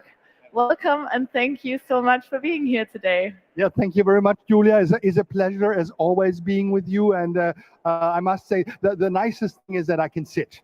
Because after so many days standing, not being used to stand, I must say I admire everybody that stands as working all day long. That must be really hard. Yes. We had some discussions on the team which shoes to wear to this fair, because some of our team members are walking around the entire time. I have the privilege of mostly sitting here. You're well advised. So tell me, how often have you been to Interpack and how does it feel to be back? I mean, I can't even count how many times I've been here. I work in the packaging industry roughly 25 years. So every 3rd year, so that just to give you a rough understanding, Interpack has always been great, but I must say, especially now after COVID, it is even greater because people are just so happy to be back. Us as exhibitors, we are happy to for the inspiration, talking to other people on the market, seeing what others do, and naturally, and that's the main reason for Interpack, obviously, is seeing the customer. It is all about networking here. Since this is the first year in, well, or the first Interpack after 3 Interpacks where you have been president, you are here in a kind of different role. How does it feel to be no longer president, but exhibitor and member of the advisory board? in generally, it gives me more opportunities to stand on the sideline, more like a coach, not like a player anymore. And being a president of the Interpack does take time. So I enjoy this time, which I can now allocate to my customers, allocate to my business partners, but also allocate to my personnel. We have more than 400 people on our 4 stands here, Interpack, Multivac, where we look after our customers. And it's also nice, they're from all over the world. It's nice to get a chance to talk to them. Tell us something about those 4 stands or booths you are having here. What can people expect when they come and visit you at Multivac? I think it's very similar all over this show, because there are definitely some trends I will be talking about in a minute. But absolutely, Multivac has a very wide variety, very high-tech, well-designed, hygienic design equipment. It's about lines, it's about automation, it's about digitalization, and it's about sustainability. So all this, we have 4 stands. One is in the medical booth, in the medical area. Our main stand is in Hall 5, where we display a very wide variety, over 1,000 square meters, a wide variety of equipment. Also a lot of lines we show there, running lines. Then we have bakery companies stand in the hall number 3 with the bakers, which is very, very popular because we freshly bake. So first of all, we deliver bakery goods to all our stands, but also customers enjoy. And you know, bakers are they're not so particular about machines, but they're very, very particular about what machines deliver. So bakers start from the back. They look at the product and smell the product and see how it crumbles, and then they look at the machine. So a very different approach to the packaging machine business. And we have, last but not least, a big tent where we do live cutting, live demonstrations, and try to show the customer that it's not only a show, but it's real. Sounds like a wide range of program, and maybe people should stop by and get a coffee and one of the bakery goods. You're more than welcome, Julia. I might come and join you for that. So tell me, you've already spoken about a few of the trends. I'm guessing product safety is one that is very important for Multivac and the machines you offer. What other trends have you seen here at the fair, and how does Multivac work with them? In general, automation definitely is a trend, what we see. Digitalization is something where the industry is really picking up. My impression is, and maybe I'm wrong, it's just a very personal picture I've gotten, my impression is that a lot of companies have not fully embraced that issue yet. Sustainability obviously is the important issue. I have 3 grandchildren. I want them I want to leave this world better than I got it, and there's a long way to go. We do have the answers. That's very interesting if you dig a little bit deeper into it. Plastic at itself is not bad. It delivers enormous value and makes sure that foodstuff is not spoiled. 40% roughly of all food stuff is spoiled before it reaches the end producer, the end consumer. You have a clean syringe in your arm, which is utmost important. But, and that's what I kind of struggle. Circular economy has not reached the plastic world yet. If we look at Northern Europe, you see the bottles that get recycled nicely. That works very, very well. Maybe also due to the deposit system we have on bottles in Germany and a lot of other countries. But unfortunately, with the rest of the plastic, that does not work yet. But we do have the solutions. So it's more a question of the political willingness to implement those, and to say we ban plastic is a step backwards. To say, let's reuse plastic.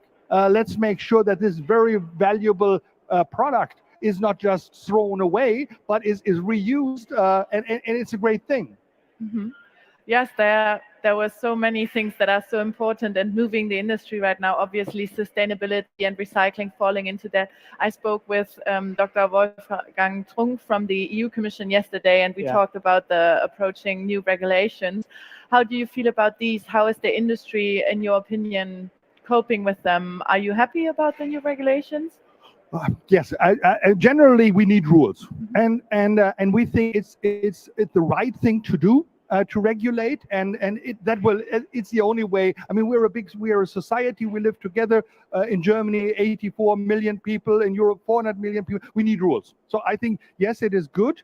Unfortunately, it's not so well made. So I think the general approach is the right approach, but now we need to look at the details. This is not about making it easy for us. That's not what we are looking at. It's about finding possibilities to really make it work, because then it gets accepted. We have invited more than 50. The VERPAKKUNGSGESETZ has invited more than 50 politicians from the European Union to come and see us here, and that we can explain things to them and show things. We are not trying to influence them. We're just trying to show the industry, and not a single one came. Oh no. So I think that's a little bit of a pity, because it would have also been good for them to see, because we cannot abolish plastic. We need to use it wisely. Mm. I think this exchange is very important between politics or politicians and the industry.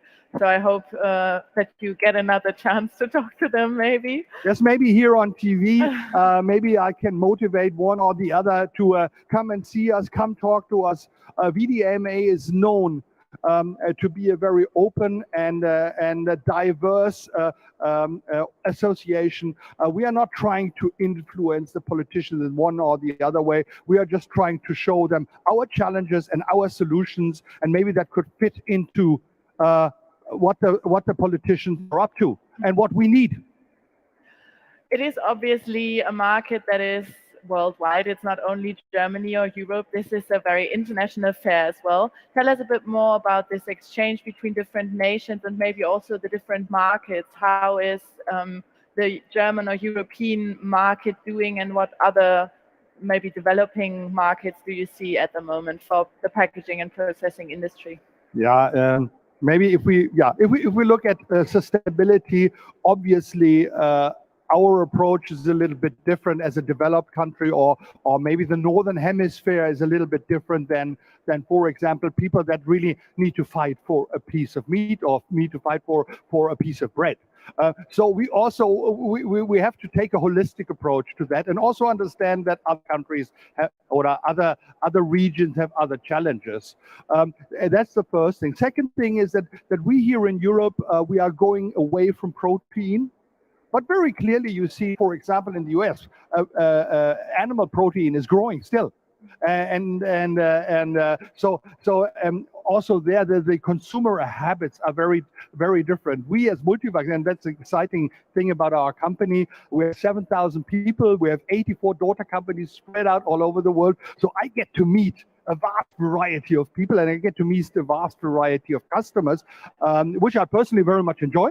But also that you get a very good understanding of what people expect from you. Very lovely Turkish customers on our booth yesterday. This morning, a big group of Japanese customers visiting us, but also customers from Sub-Saharan Africa are there, Asia, a lot of customers from Asia, a lot of people from South America. And if you look at those needs, for example, South America is about exporting meat. We in Europe more about the last mile between producer and consumer. So very different approaches, and that makes it so attractive to work also in the packaging world, because this packaging world offers so many views on things. You've told me also that you have been to an exhibition in China, if I'm not mistaken. Tell me about the differences maybe, or how these two markets in comparison to the German market of machinery production. Yeah. How's that going? Yeah, I mean, we're a global market. This world is global. I was amazed to see the amount of machines which are already produced in China. I was amazed by the level of output, but also by the level of quality which is now displayed in China. And everybody who thinks that we as European, Italians and Germans together in the moment serve more than 50% of the global market of packaging machines, that we Europeans will stay there forever, I tell you one thing, they're wrong. because China, and they're right to do so. China is picking up quickly. Turkey, very nice machine building in Turkey, picking up very quickly. And we as European, as Italian, as German machine builders, we need, and that's company by company, we need an individual strategy to find our new niche, because our old niches are gone or will be gone sooner or later. So there's a lot of movement happening in the industry. These are also dynamic times with regard to other, well, problems, issues, or crises that not only the packaging industry, but everyone basically is facing. Tell us a bit about that. How is Multivac coping with these multiple crises that we are facing right now, and how is the industry overall facing them, do you think? I mean, definitely the worst thing is the attack, the Russian attack on Ukraine, which is unbelievable. We do have a daughter company in Ukraine. I was there in October, the year prior to the attack of the Russians in February on the 24th. This is devastating. Also, the people, our employees, which lie under fire. That is devastating, so I think we do the right thing. I think we have to support them. We will hopefully continue to support them. At least Multivac does that. We have in the first winter we rented a hotel in Poland and evacuated all families to this hotel. They brought their pets along and their grandmothers, and we paid for the hotel, which was I think the right thing to do. But naturally we have inflation. We have rising interest rates. We have other global crises. We shouldn't forget about Sudan. Very sad thing what is happening there. I think you got to be agile. I think that is one of the most important things, that you really manage problems on a daily basis. Then obviously in Europe, but not only in Europe, but also in North America, we have challenges of finding people. And it's not about skilled people or stuff like that. It's about people in general. You can't find anybody anymore. And that's a very interesting discussion with our customers, because in the past, when we showed them nice automated lines, they say, okay, what's the return? How long do I have to sell my product to pay for this line? Now they ask, how many people do I save? That's all they are interested in, and that just shows us the dramatic situation we are in. And I personally, but this is a very personal opinion of mine, I have a hard time understanding why there are millions of people knocking at European Union's borders, hardworking people, and we still have an issue not letting them in. We need to control that, absolutely right. We need to make sure that we distribute them correctly, but we need workers. And I think only in our headquarters we have more than 200 open positions, because we're a growing company, we are a very successful company. So this just shows you, and that is not only we. Talking here to the industry, everybody has the same challenge. That sounds like a very big issue at the moment. Are there certain things already that you are doing, maybe at your headquarters or at different locations, to maybe keep the people who are already working with you, but also to attract new people? Yes, we do a lot. We have a kindergarten. We even have we call them forest kindergarten, Waldkindergarten. We have two beautiful cafeterias where we serve lunches and breakfasts, and we offer a lot of after-work academies and activities. And we are a little bit fortunate because we are located in a very scenic area of Germany, not too far away from Munich. It's an hour's drive to Munich. It's 40 minutes drive to Ulm. It's an hour's drive to Stuttgart. It's still affordable, our area, so that also makes it easier. But on a global scale, what we do is that we have 14 production plants distributed all over the world. It's Japan, it's China, it's India, it's Bulgaria, it's Spain, it's US, it's Brazil, just to name a few of them, because we are absolutely aware that we will not get the labor we need in Europe. Okay, maybe one last question. today and tomorrow are the last days of Interpack. Is there something that you are very much looking forward to, or could you also tell us about, well, the nicest moment of this Interpack so far for you? I had so many nice moments. Okay, for me personally, the nicest moment is if I don't have to stand up in the morning and I can rest my feet.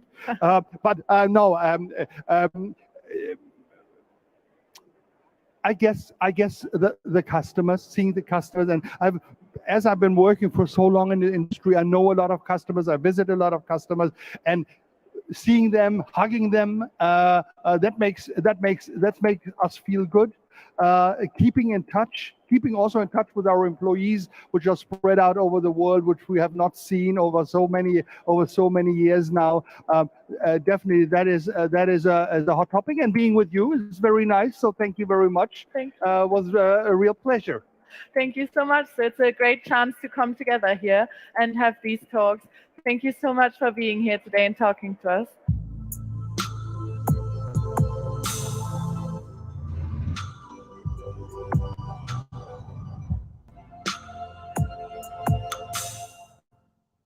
Hello from Hall 13. I'm here at the booth of Leute. With me is Andreas Eberle, local industry manager packaging. Andreas, what can you tell us about Leute? What should people know about the company? Company Leute is a family-owned company located in the south of Stuttgart, and we are well known as a manufacturer for sensors, all kind of optical sensors. And we are getting this year 60 years old. Happy birthday to that. We already saw the claim more than you expect. What exactly can we imagine under this? What should people expect or are maybe not expecting to see here?